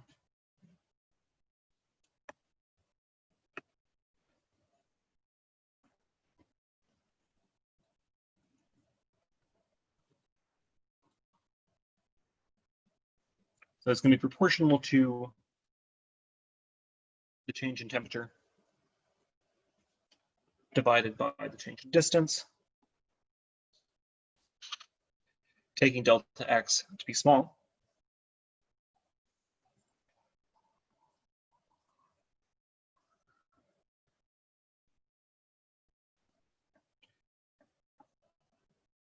J of x is going to be defined as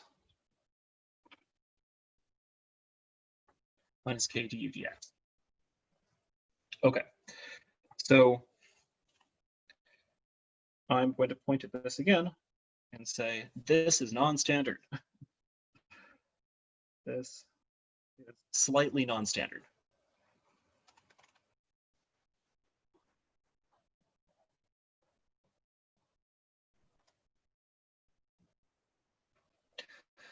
So like, I haven't said anything incorrect about what heat flux is or anything like that. It's just, it's usually not J. J is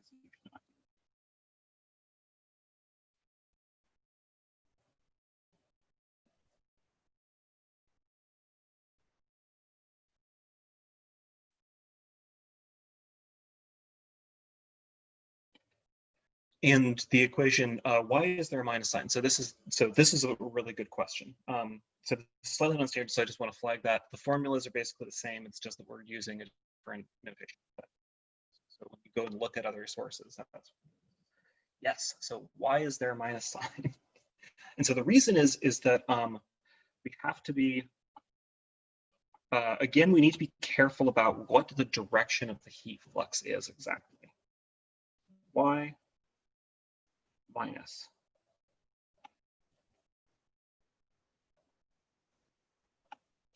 Y minus K U prime. So the reason basically is that we know that if we, so for delta U, so what is delta U here? So it's going to be U of x2 minus U of x1. That's our kind of standard way. So we have an ordered x1, we have an ordered x2, so it's U of x2 minus U of x1. And so in particular, so if U of x2 is greater than U of x1, right? So if this is positive, delta U is greater than 0, then the heat flux is actually going to be backwards, right? The heat flow is going to be flowing from x2 to x1. So then it's hotter at x2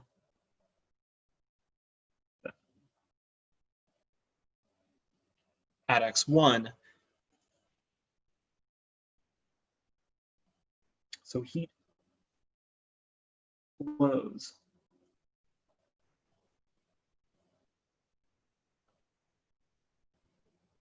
x2 to x1. In particular, though, what that means is that, so what is j? So j is a derivative, right? So j,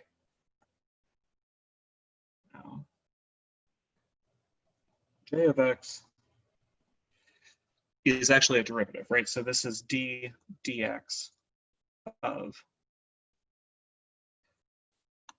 I'm gonna just call it a word equation. So the way that this is often defined is you look at, so the, yeah, so j is the rate of change of the heat content. Sorry, let me. So let me say something precise here. So the heat flux here being the rate of heat flow in some direction per unit time per unit area, right? So if we have, yeah, so we should, right, so say it differently. Okay, so yeah, so j of x is the j of x is the rate of heat flow, so it's the derivative along the x direction is derivative change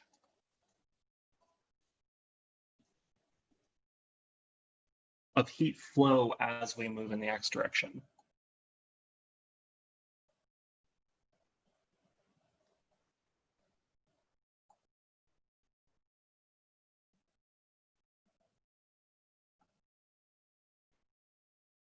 Right.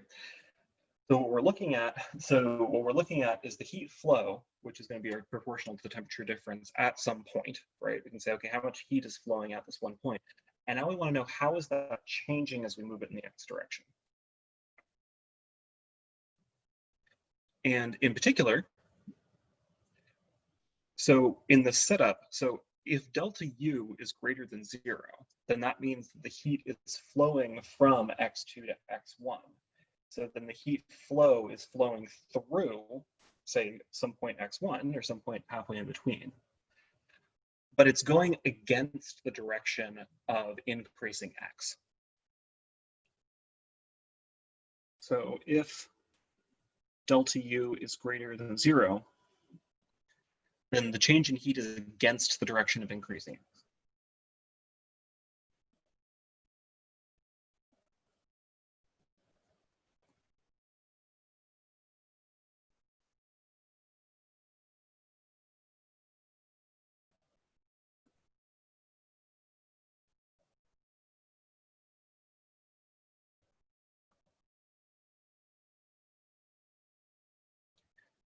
Okay, yeah, so it's, yeah, and so hence the sign.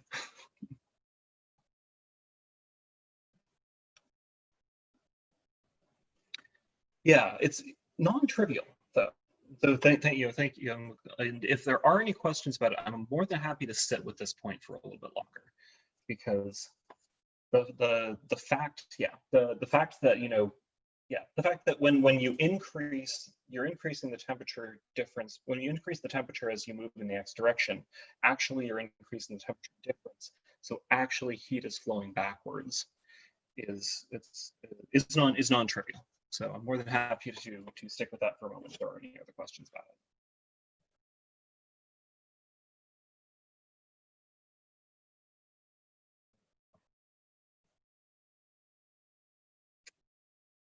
Okay.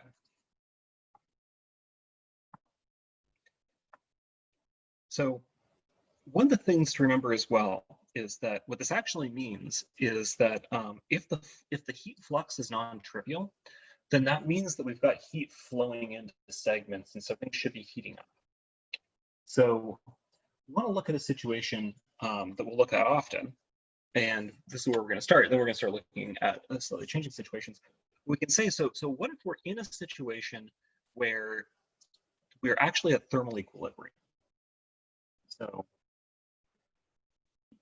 let me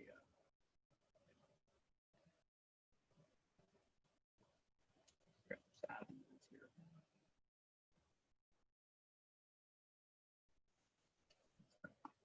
This is not the slightly non-standard part.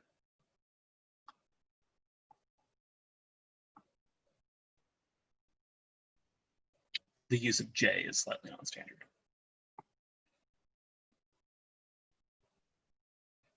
Okay, so a quick note.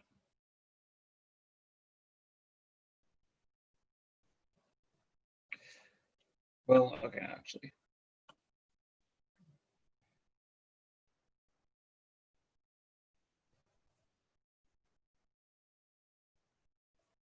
So thermal equilibrium.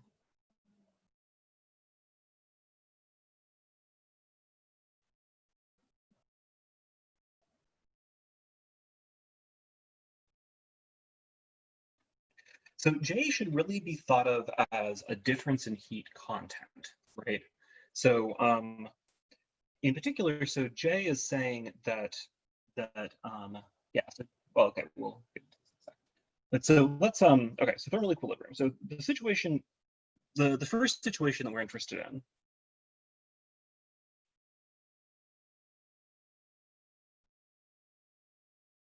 is going to be one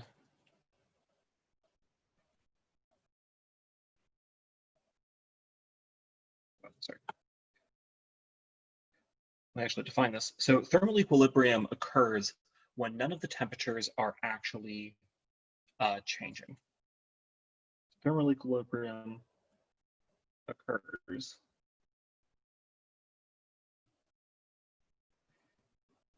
when none of the temperatures are actually changing, when there's no net difference in heat content.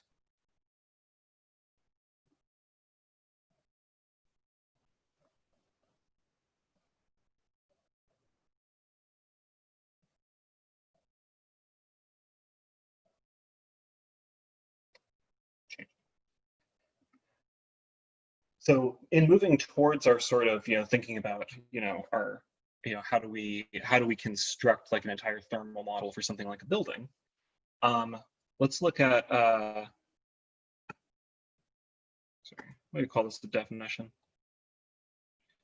Well, I haven't really been doing the definition game in this class. So let's look at the sort of the simplest example, which is just heat conduction through a wall.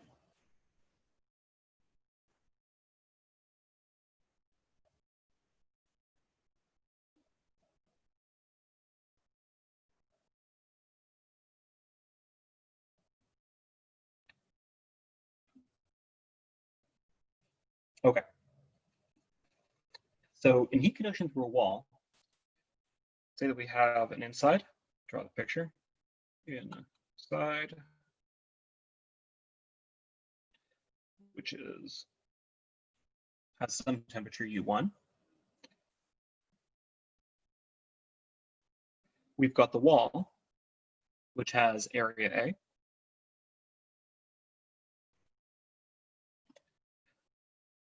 And then we've got the outside of the wall.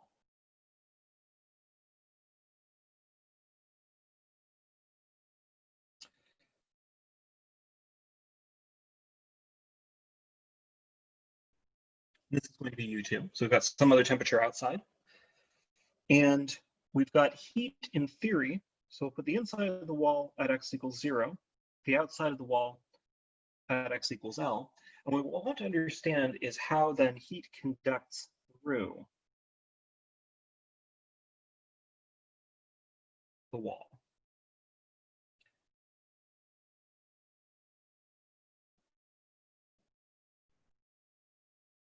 So in the middle, we're going to have some little chunk. We want to look at how does heat conduct through an idealized chunk. So some delta x.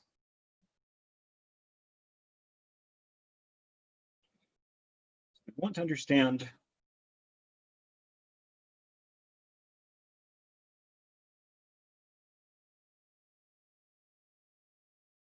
so we want to use Poiet's law to understand how heat conducts through a volume.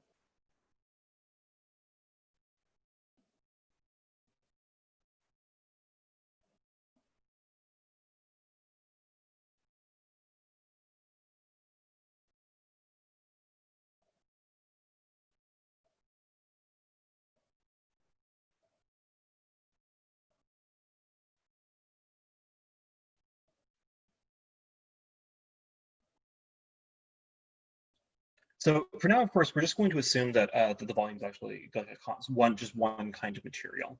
We can assume, and we will later, that it's different interfaces. But for now, we're just going to assume that we're looking at just heat conducting straight through some constant volume.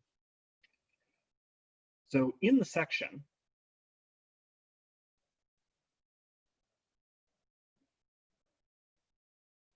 of width delta x, we can have the rate of change of heat. So we'll have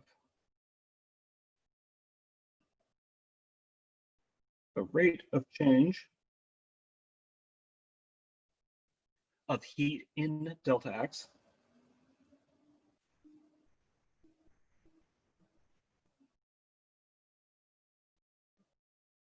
or of heat in the section is going to be the heat conducted in through the left-hand side,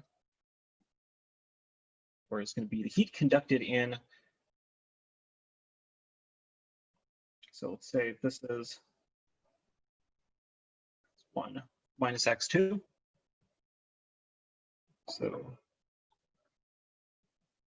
the heat conducted at x1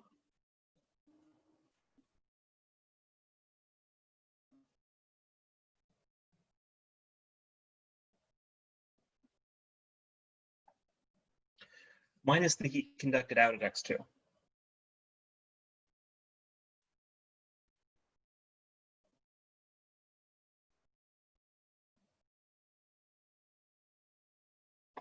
Or, well, technically minus the heat conducted in at x2.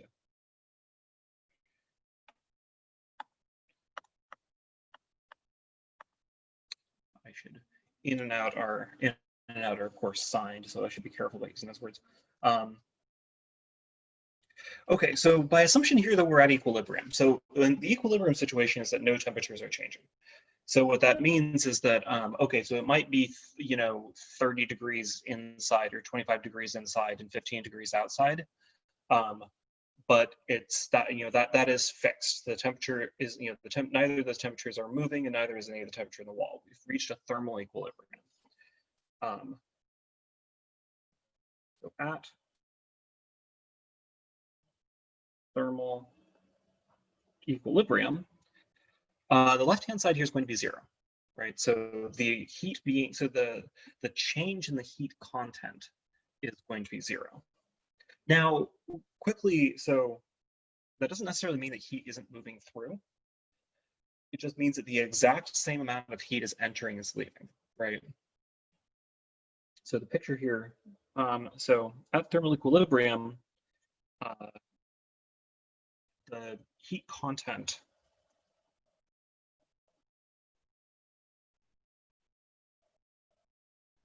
in the section is constant.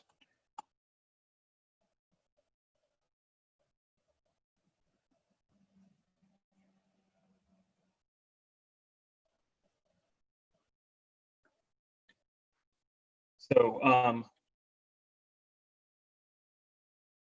heat may be flowing through,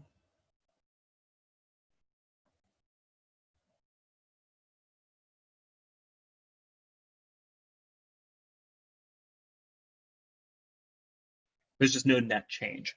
If the example here would be, so but no net change. The example is if you have like a river, right? You have a river where you've got plenty of water flowing through all the time, but the height of the river doesn't change.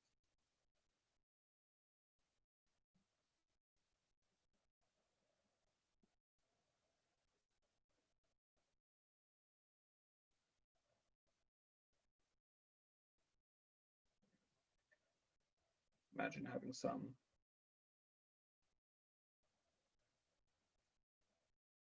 non-trivial flow in a river, but the height is constant.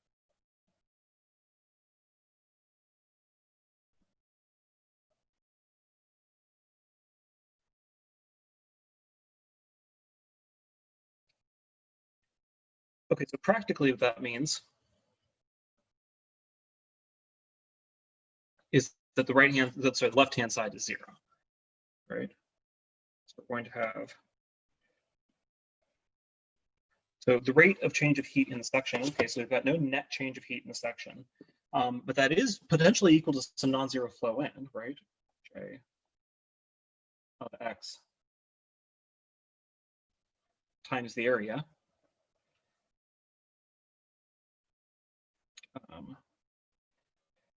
Sorry, let me, heat conducted in at X and heat conducted at X plus delta X. Let me just reframe things not in those terms.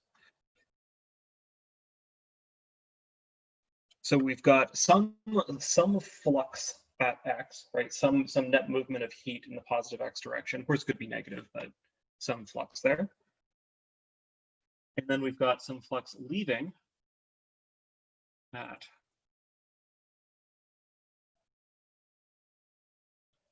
delta X.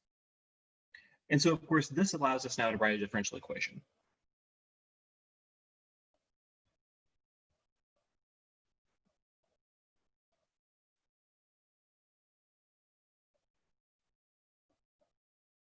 Yeah, and so note as well, so this picture is sort of being a little bit evocative of the fact that, you know, we've got heat flowing, you know, the positive X direction.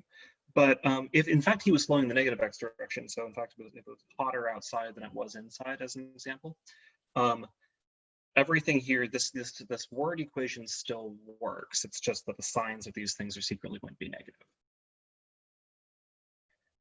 So this allows us to write a differential equation. Okay, by the exact meaning of X, like direction or area.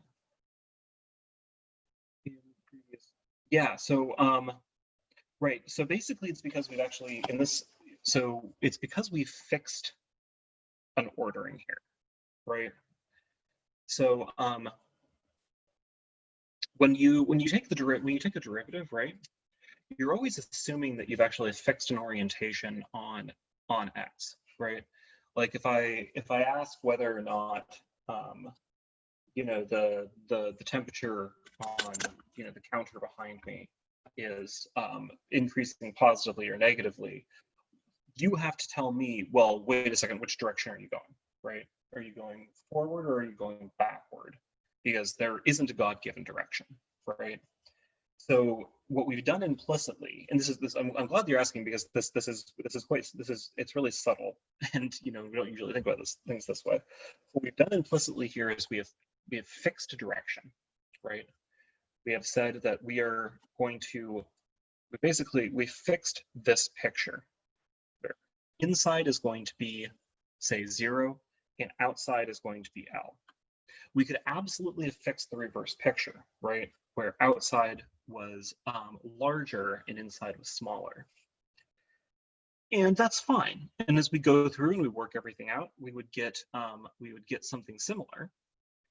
We just need to be careful to make sure that the signs work out as we expect, right? So in this case, if we change the orientation on X, then what would need to change, so if we change the X orientation,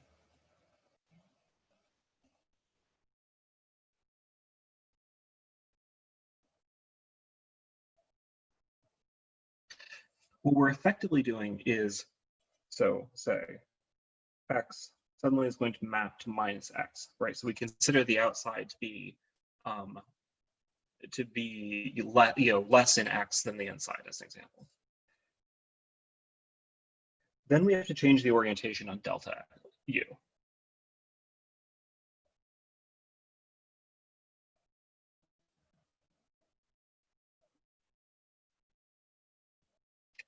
Delta U.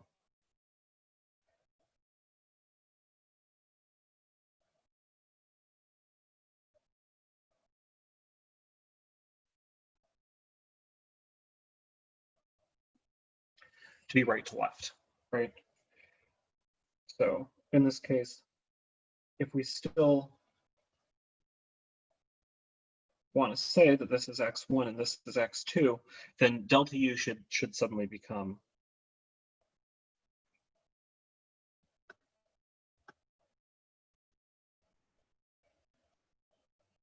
x1 minus x2 if we want all of our signs to line up.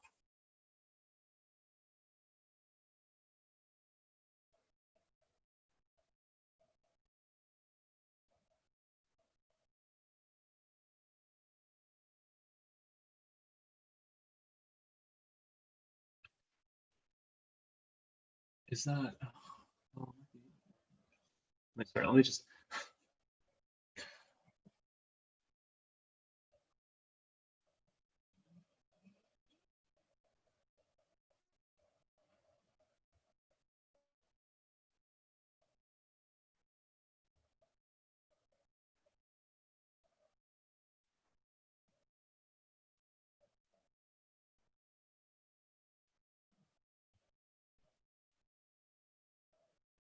yes, I think that's correct. Yeah.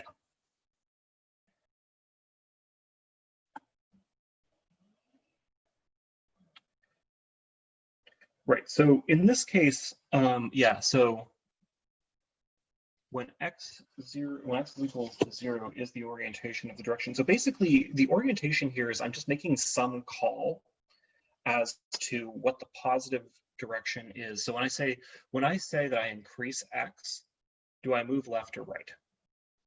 Because if you think about it, right, like if we just look at like this wall here, right? If I move, if you think about a wall, right?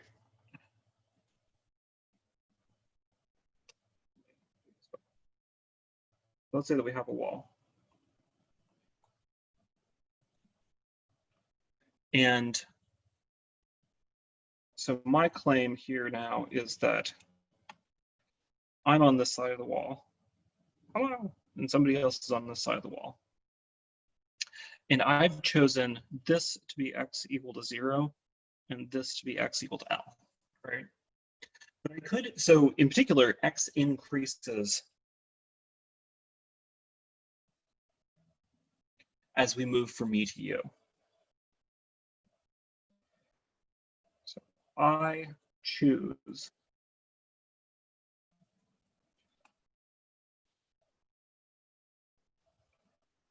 x to increase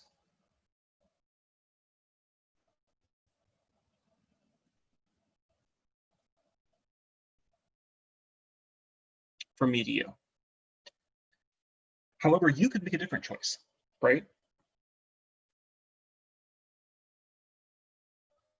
You could choose x to increase from you to me.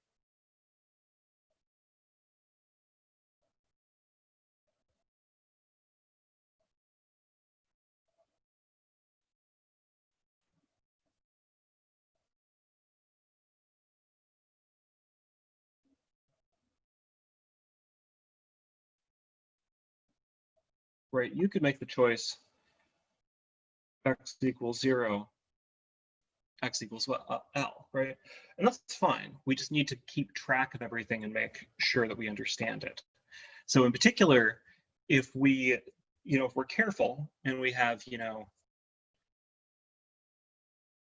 me, and you as our temperatures, then everything's fine. But if at some point a mistake has gotten made, and you assume that in fact, no, your side is you, me, in my side is the other one, we can wind up with a reversal of signs. So it's just kind of acknowledging. So by specifying the positive x direction, what I'm saying is that this equation, the overall sign of this equation is fixed on whether or not I'm assuming that 0 is the inside of the wall, or L is the outside, and L is the outside of the wall, or the reverse. And we just have to be, it's not like, in some sense, it sort of doesn't, in some sense, you just have to be consistent about things, right? So like in this picture up here, of course, this would wind up in the bizarre situation where U1 was greater than U2. So double check. So when x is, okay, so U1 equals 0 is the start point and U equals 0. Yes, roughly. So No, so I think you want U2 minus U1. Sorry, x2 minus x1 is going to be the direction from x1 to x2.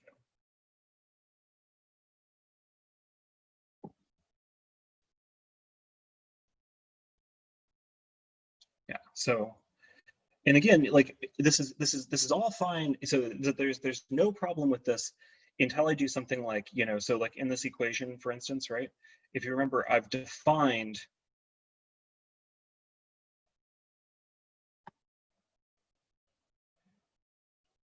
delta U to be x2 minus x1.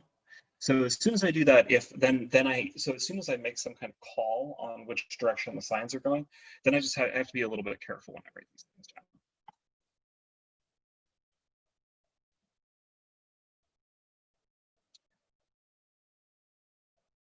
Although let me see.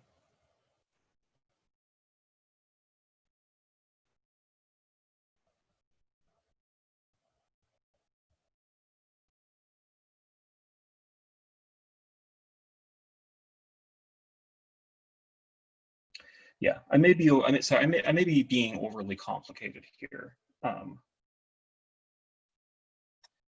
So if you're happy with the explanation and you're confused as to why I'm like sort of going over this in great detail, it's possible that I may be overcomplicating things here, because basically, I mean, the derivative formalism, if you're careful about it, should actually take care of these sign changes. That's why I didn't put a plus or minus here. This is the actual canonical formula. So yeah, I may actually be, in trying to be too careful, I apologize. But if there are questions, I'll happily revisit this. Okay. So just reminding us where we were. So we're looking at this thermal equilibrium case. So we're looking at a wall. We're assuming that the temperature doesn't change, so the total heat content doesn't change. We can say, well, how can that be if heat's flowing through? Well, we say, well, it's like a river, right? The total level of the river isn't changing, even though there's water flowing through it. It's the same thing here. The total heat isn't changing, even though there is sort of heat content flowing through. We can then use this to write a differential equation, right? So this is 0 equals, well, we can divide by delta x and take the limit. 0, j of x times a minus j of x plus delta x times a over delta x.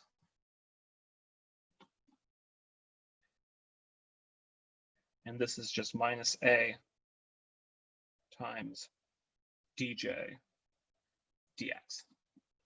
Great.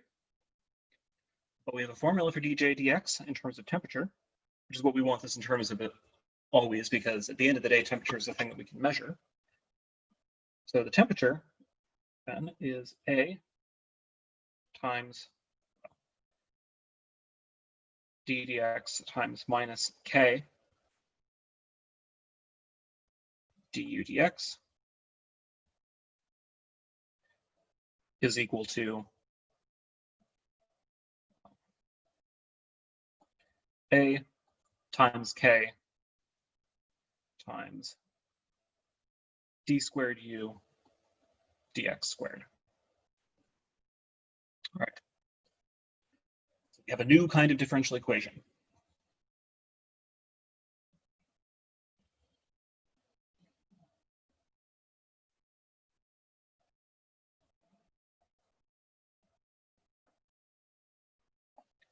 It's called the second order differential equation. So quickly though, like we don't need to go into the whole theory of higher order differential equations yet. What's the solution?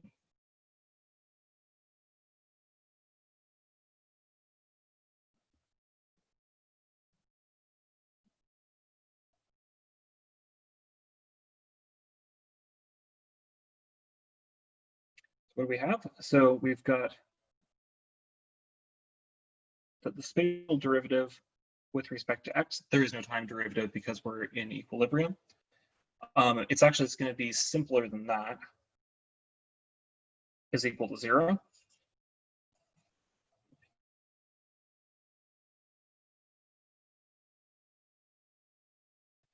So what is a function when we take the derivative twice, we get 0? We will see these. We will see the a sign be the cosine appear here shortly, but in this case, it's even simpler.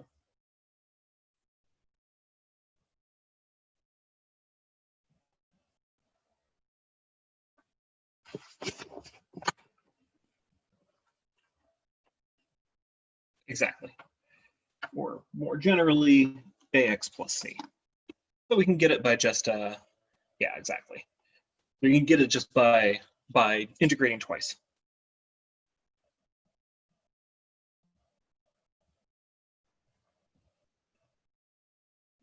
Integrate twice.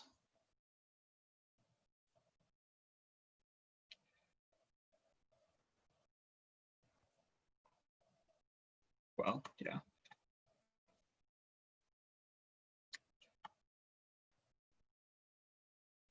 U equals a x plus b. And, so what does this mean? Let's integrate twice, we've got this. Well, we also have two initial conditions. So we know that u of 0 is equal to u1. And what did I call? I did, good, all right. And u of L is equal to u2. So this is going to be general solution to the differential equation.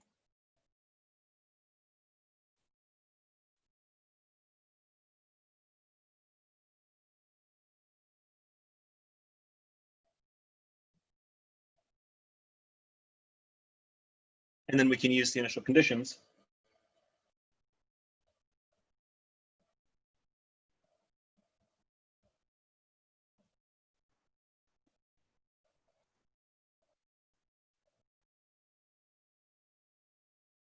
What we have, well, okay, so since u of 0, so u of 0 equals b equals u1, all right, easy enough.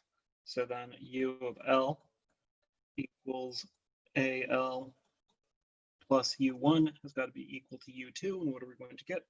So we'll get that A equals u2 minus u1 over L, and we get a final form. Yeah, exactly. So u equals u2 minus u1 over L times x plus u1. And what's the picture?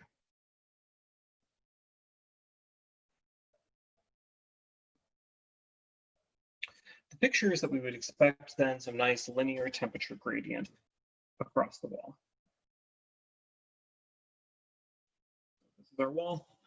We've got x equals 0.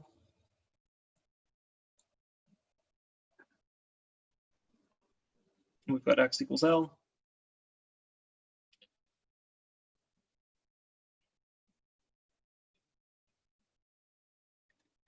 Then we've got u1. And we've got u2 at L.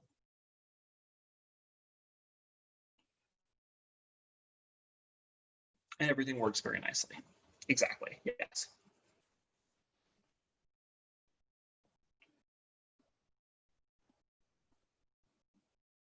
Temp is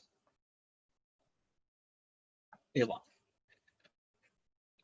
And this is like, okay, so this is sort of not surprising, right? It's going to be the first thing that you'd guess, So if you have a fixed temperature inside, fixed temperature outside, maybe you've got some heat flowing through the wall, but you don't actually have any net change in temperature at any point, what would you get? Well, okay, a line is a good thing to assume. But of course, we don't know. We've seen much more complicated things. It could have been something weird and exponential. So it's a good place to start. Are there any questions?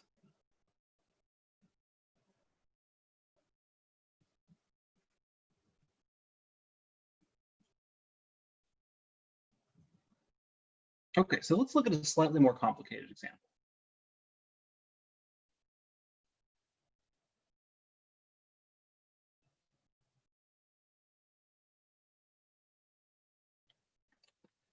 So we're going to look at the example of a heat fin. So a heat fin is something that's used for the dispersion of heat. And the idea is,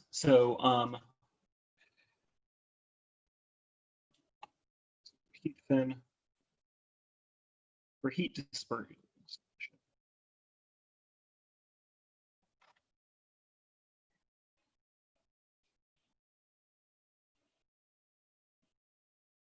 Not sure that one may not be a word, but anyway, so here's the picture.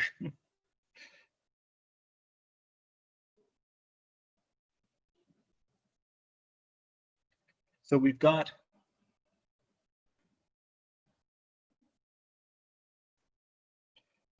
on the left-hand side, we have some source of heat.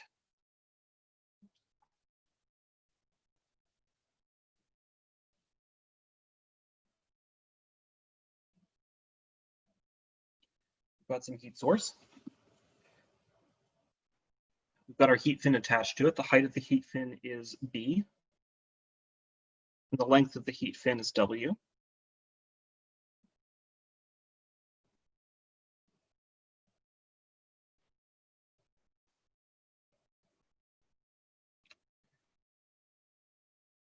And our heat fin is going to, the width of the heat fin is W. We're going to start at x equals 0. We want to go out to x equals L. And we want to figure out how the heat conducts out from our constant incoming source to the end, but we want to combine actually our equations now. So before we just had a conducting equation, and now we want to combine the conductance equation with the Newton's law of cooling dispersion. So heat conducts.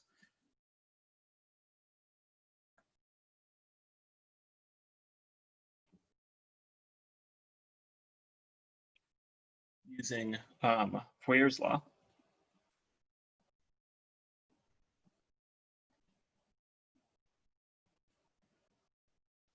And then is transferred to the air using the law of cooling.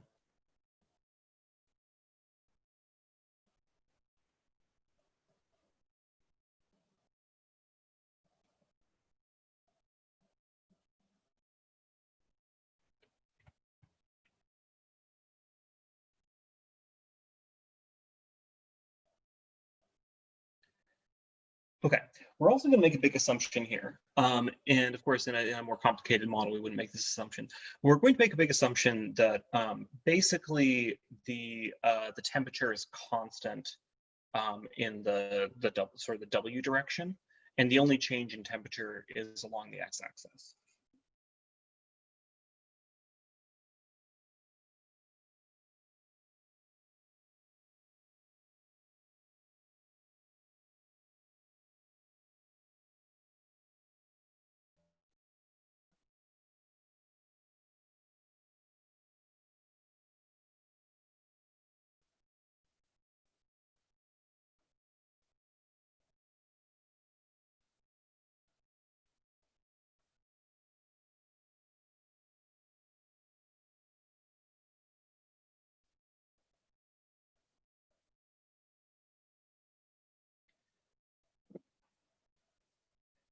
All right, just a moment.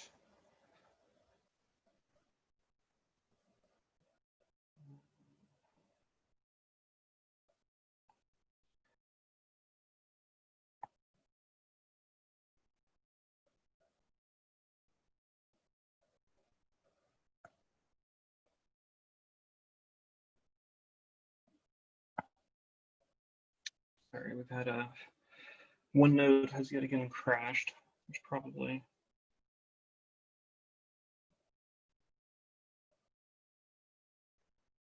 I think this thing little thing overheats sometimes. Just 1 second.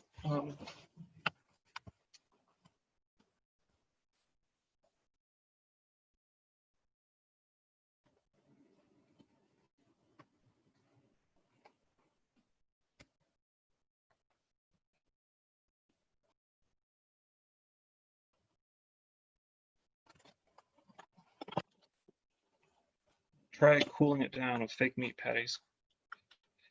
Okay, so we're going to assume that it's constant along the width. Let me actually share my screen out again.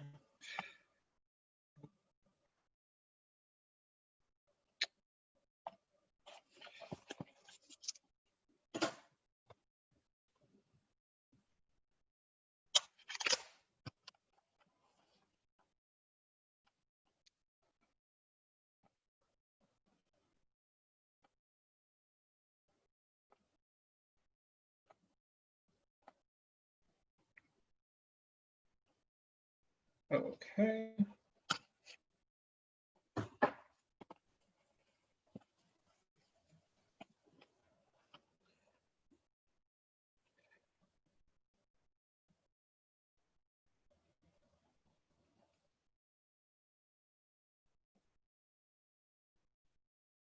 All right, so we're going to assume that the only change is along the x direction. And okay, so let's write down the equilibrium equations. So here I'll specify my parameters. So W is the width. B is going to be the height of the side.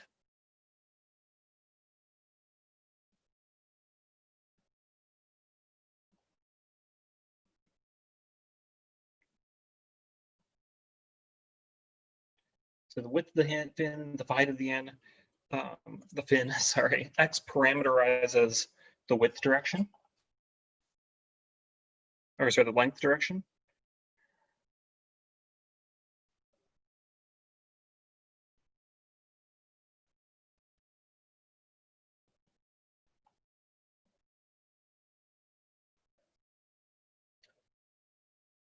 And then, yeah, so heat is lost from the surface, given by Newton's law of cooling. And then finally, we're going to assume that we're at equilibrium. At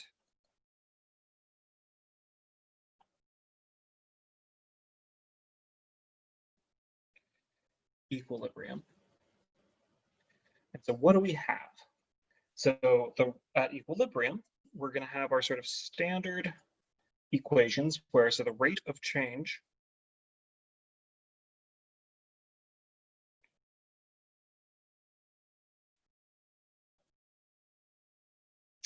so the rate of change of heat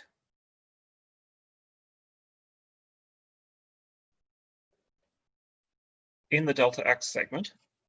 Well, okay, so that's going to be heat in, heat out. So we're going to have heat conducted in, and then we're going to have heat conducted out, and then we're going to have radiant. We're going to have heat transferring out according to Newton's law of cooling. Conducted in at X minus the heat conducted out. Yeah, sorry, again, I should not use in and out because, of course, it is theoretically possible and the equations don't change that it's warmer on the heat fin and or it's warmer at one end than the other. So conducted at X plus delta X.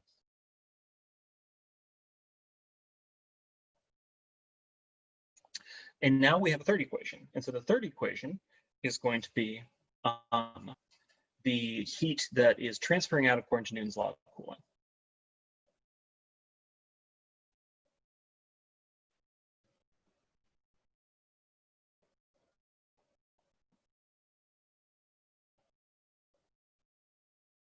So the heat transferred to the surroundings.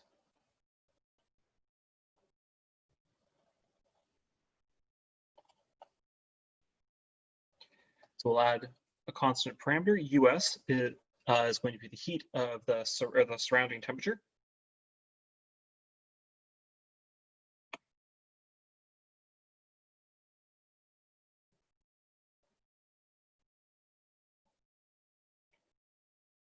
And we're going to assume that it's constant.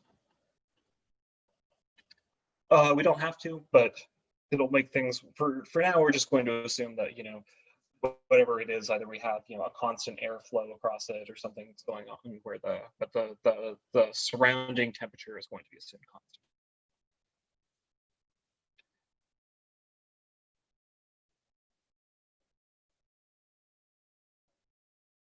Okay, so any questions about the setup here?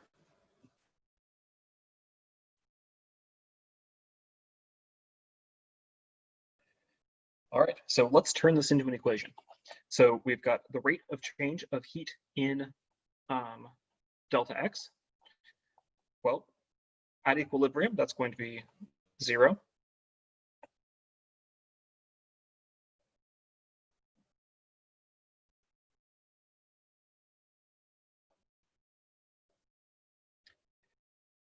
This is going to be given by, okay, so then what is the heat transferred in? Well, okay, that's just going to be J of X times the area, right? So if we have, nobody asked me about the area term, and just to say it, of course, so J of X is the heat flux per unit area.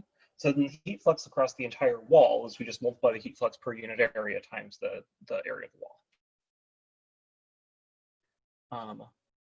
Minus J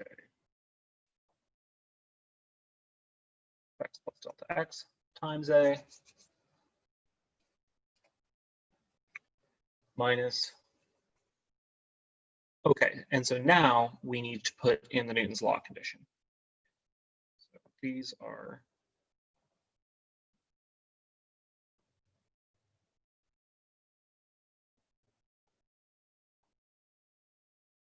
conduction equations. And so the Newton's law condition, if we go back and remember, it's just going to be, well, okay, so we've got radiation at the top, we've got radiation at the bottom.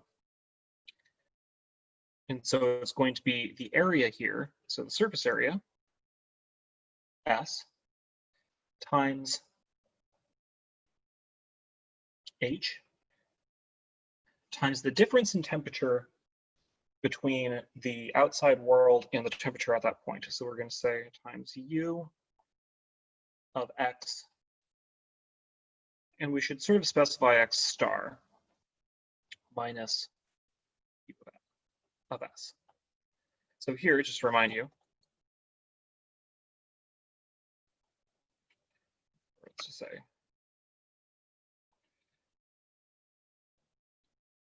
so X star is a representative, so this is the same way that we do our standard sort of calculus. X star is a representative point in star is a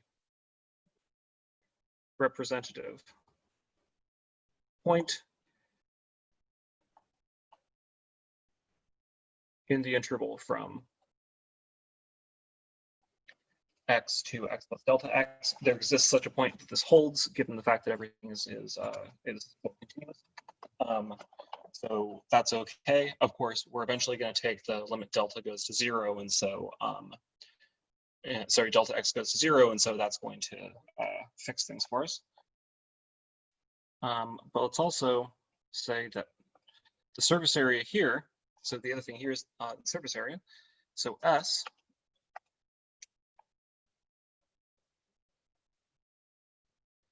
is the surface area.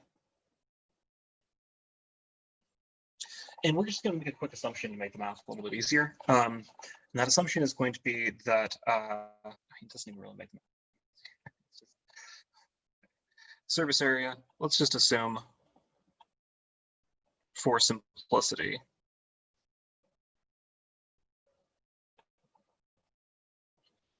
just makes things easier to write down, that basically there's no heat loss through the sides, right?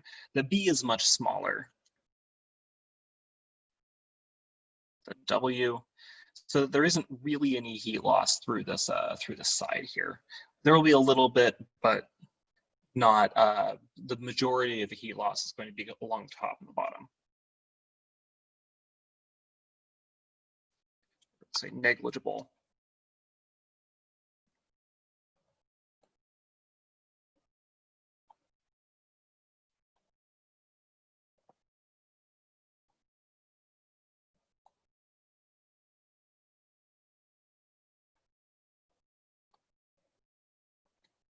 Sides. Okay, so then the only heat loss is from the top and the bottom.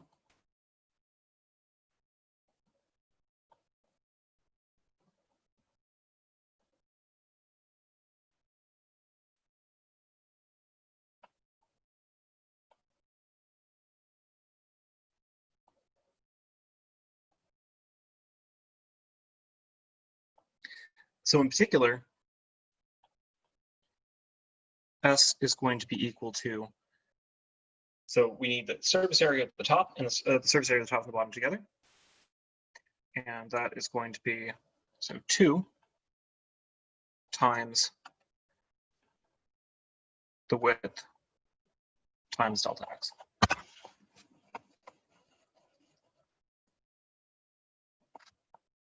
Okay, any questions about that?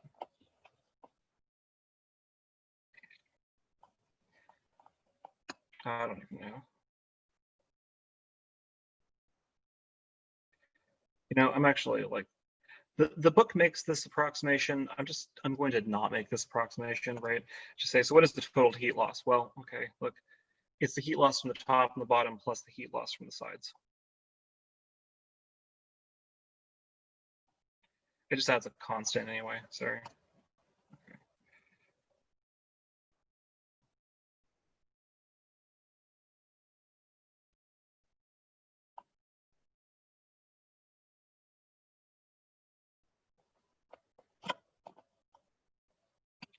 Okay, so similarly,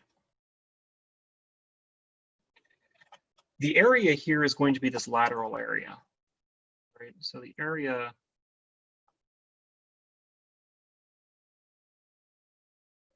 is going to be this lateral area A. So it's going to be fixed. It's just going to be B times W.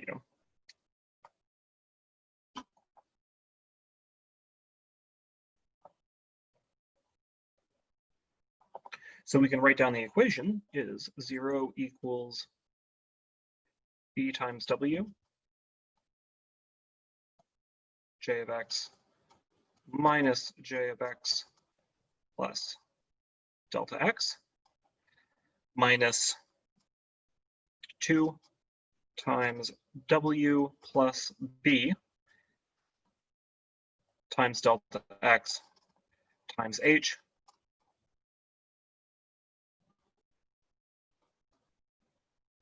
U of X star minus U of X, right? And so, well, let's divide by delta X and take the limit.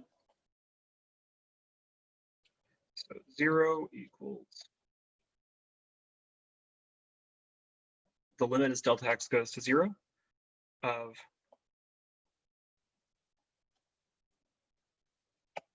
well, okay, actually, like, write it so kind of BW times J of X minus J of X plus delta X divided by delta X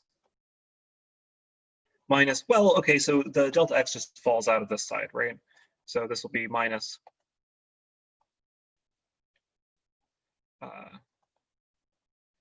2W plus B times H times U of X star minus U of S. So in particular, the only thing that happens is the U of X star goes to X, right? When we take delta X to be small. U of X star is some representative point that is somewhere in the interval. By continuity, such point must exist. What happens when we squeeze the interval to 0? Okay, then this goes to 0. So we're going to get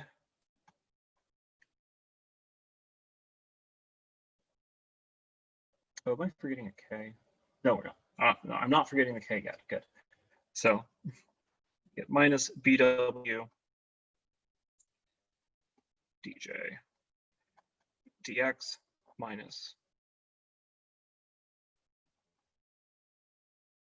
2w plus b times h times u of x minus u of s, which of course we can then write as a first order equation, sorry, as a second order equation, 0 equals minus bw times minus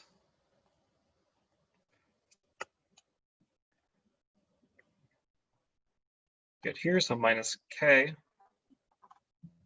times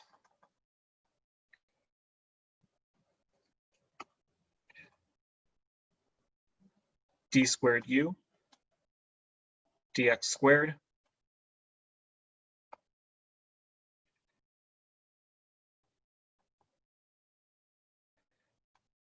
minus 2 w plus b times h times u minus us.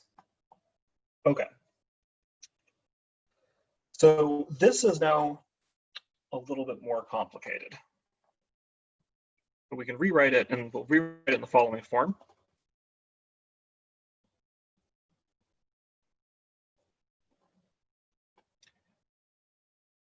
So du squared dx squared is, we're going to combine a bunch of constants together and make them beta. But so bringing this over to the other side, this is beta times u minus us.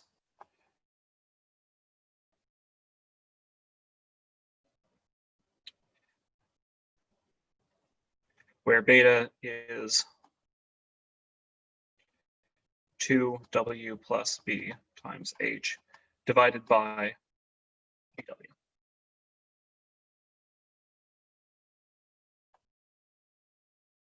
Okay. So this is a little bit harder to solve. So okay, first, are there any questions? So that was kind of a long computation.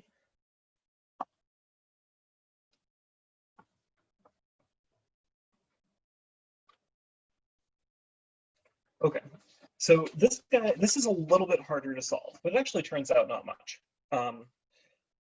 But it's, this is not, we can't just directly integrate here because we can't directly integrate both sides. There's actually, I mean, you could try to separate variables and do some madness like that. But instead, what we should really do is notice that this is, so this is where our classification of equations comes in, that this is a second order linear homogeneous ordinary differential equation.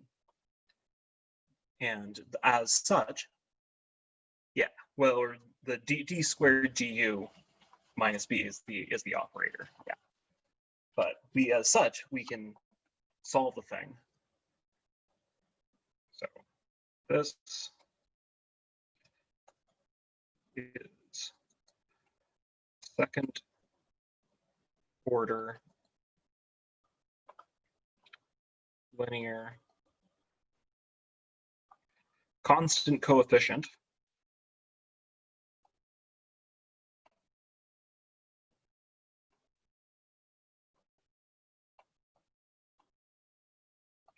equation. Oh, I should say this is also homogeneous.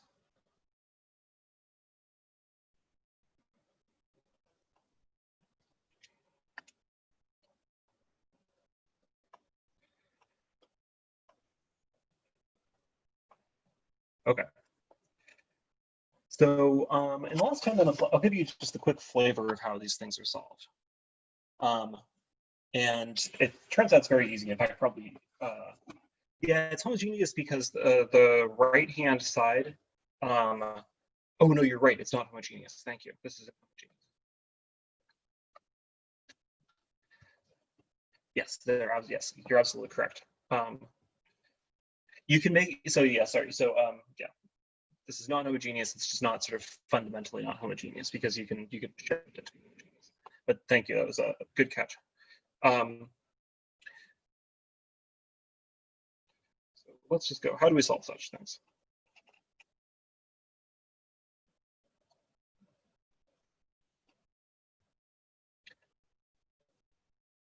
Okay, so let's start with the homogeneous case.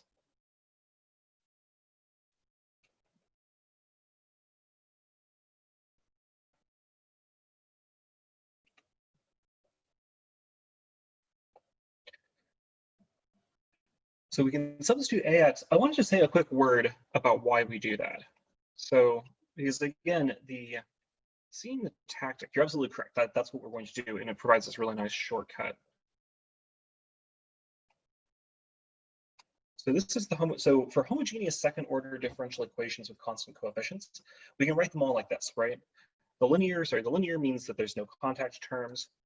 And then so it's just some linear combination of the derivatives, including the zeroth derivative. Homogeneous means that there's that the right hand side is zero, or sorry, that there are no there are no terms that are not in terms of the derivatives of x. And so if we stare at this and squint, we can actually try to solve this by making a slightly different substitution. We can solve by turning this into a system of equations.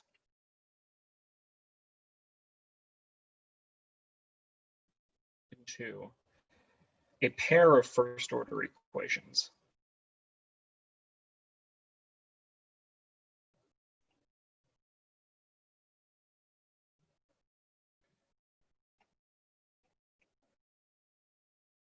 So this is like the most common trick in higher order differential equations. It does not always work. I mean, it's very easy to write down higher order differential equations you just can't solve. But when you can do this, it can really drastically, it can both decrease the complexity, it can also give you a lot of information. But here's the idea.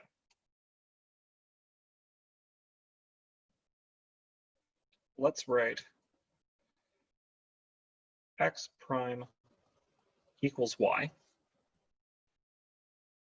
Then this equation becomes star this, then star becomes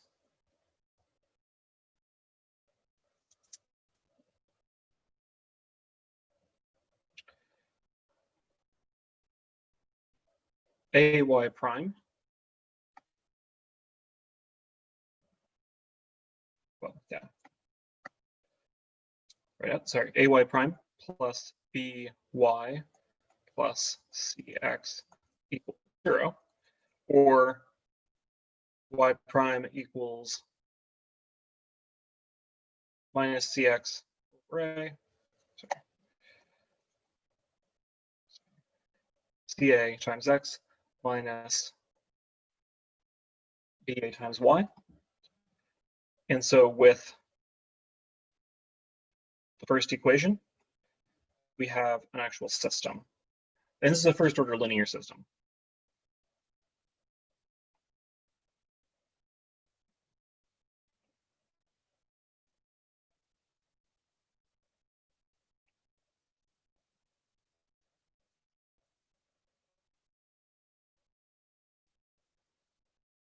This is a first order linear homogeneous system. And so we know exactly how to solve this thing, right?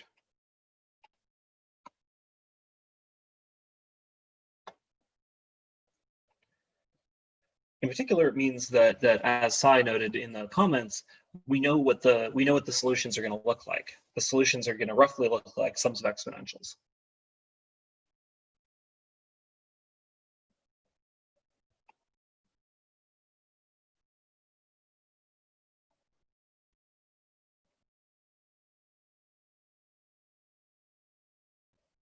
X equals C1 e to the R1 t plus C2 e to the R2t, and we don't actually even care about y, right? It turns out, well, okay, y is also going to be of this form, but who cares? We don't need it. Y is just going to be the derivative of f. So now that we know this, we can say, well, if we know that we're looking for something of this form, why don't we just do our, our standard like high school, algebra 1 sort of way of thinking about this, and we'll just plug this into the equation and then solve for the coefficients. We could, so I would specify, right? So of course we could just write down the solution exactly in terms of these coefficients now, right? We know, I mean, this isn't just like, secretly, what is this, right? This is going to be now secretly x prime equals ax, or a equal, you know, blah, blah, blah, 0, 1, and then some junk.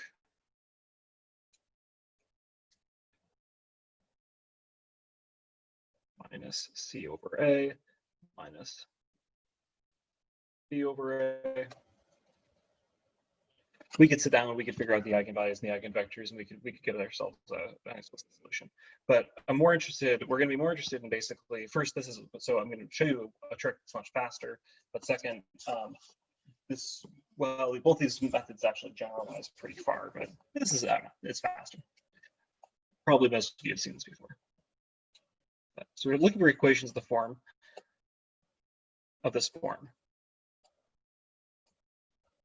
So to find r, let's just feed e to the r into the equation.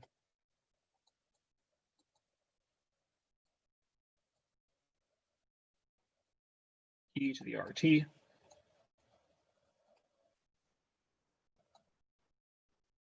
into star. And let's see what happens. So what do we get? Sorry. So we're going to get, well, okay, so the first derivative of r is going to be, sorry, the first derivative of x with respect to t is going to be RT. Second derivative is going to be r squared t. So we're going to get a r squared e to the RT plus br e to the RT plus c e to the RT equals 0. Well, e to the RT is never 0, so we can divide the whole thing out. And so we get AR squared plus BR plus C equals 0. And so we can just find our solutions, R1 and R2, by factoring this.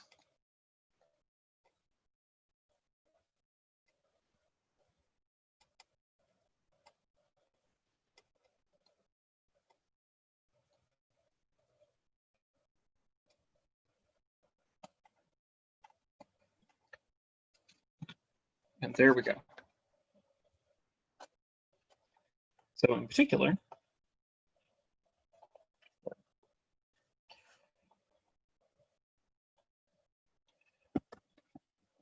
so I will leave you, or I'll leave us there, and we'll pick up with this on Wednesday.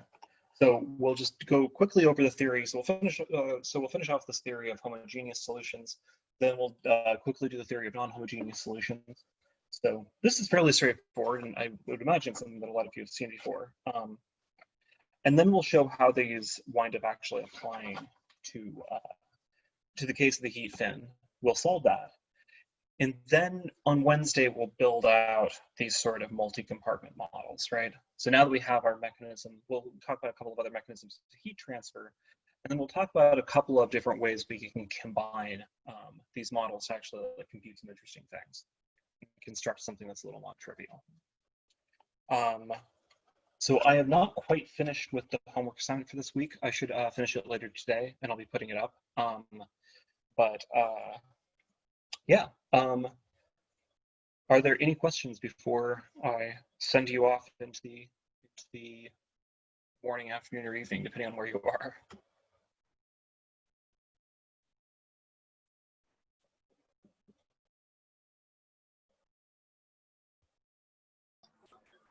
Professor? Yes. Could you please go up a little bit? Like, I got a question about the when we take the delta x to the limited to the 0. Yes, this part. Yes. So if we take the delta x to 0, why the lost part didn't disappear? Oh, because what we do here, right, is that we divide, so we divide the entire equation. Yeah, thank you, I didn't actually say this. So what we're doing, right, is that we have this equation, we divide the entire thing by delta x, right? So what would probably be the right way to say this is that we actually have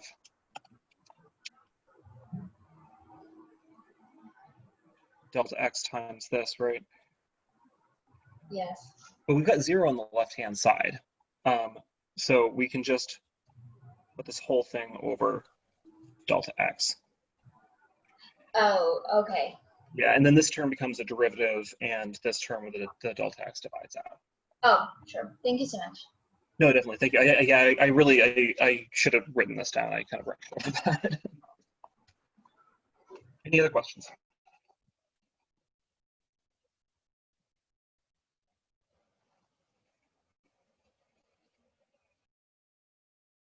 All right. Well, have a fabulous have a fabulous the rest of your day, whatever stage it's in, and quickly yeah. So I'm not gonna. So quickly, I've got Anna Lee. Let me just send you a link.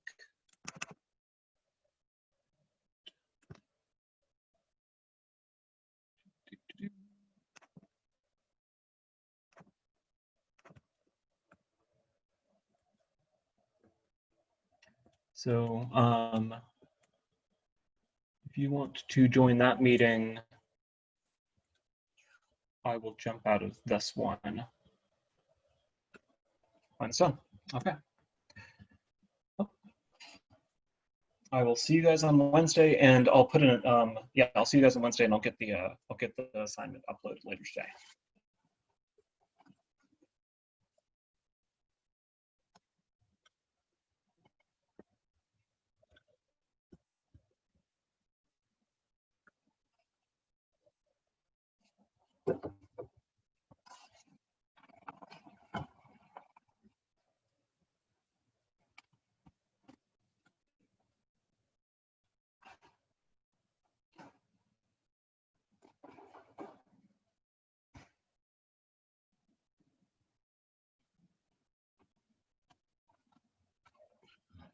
Okay.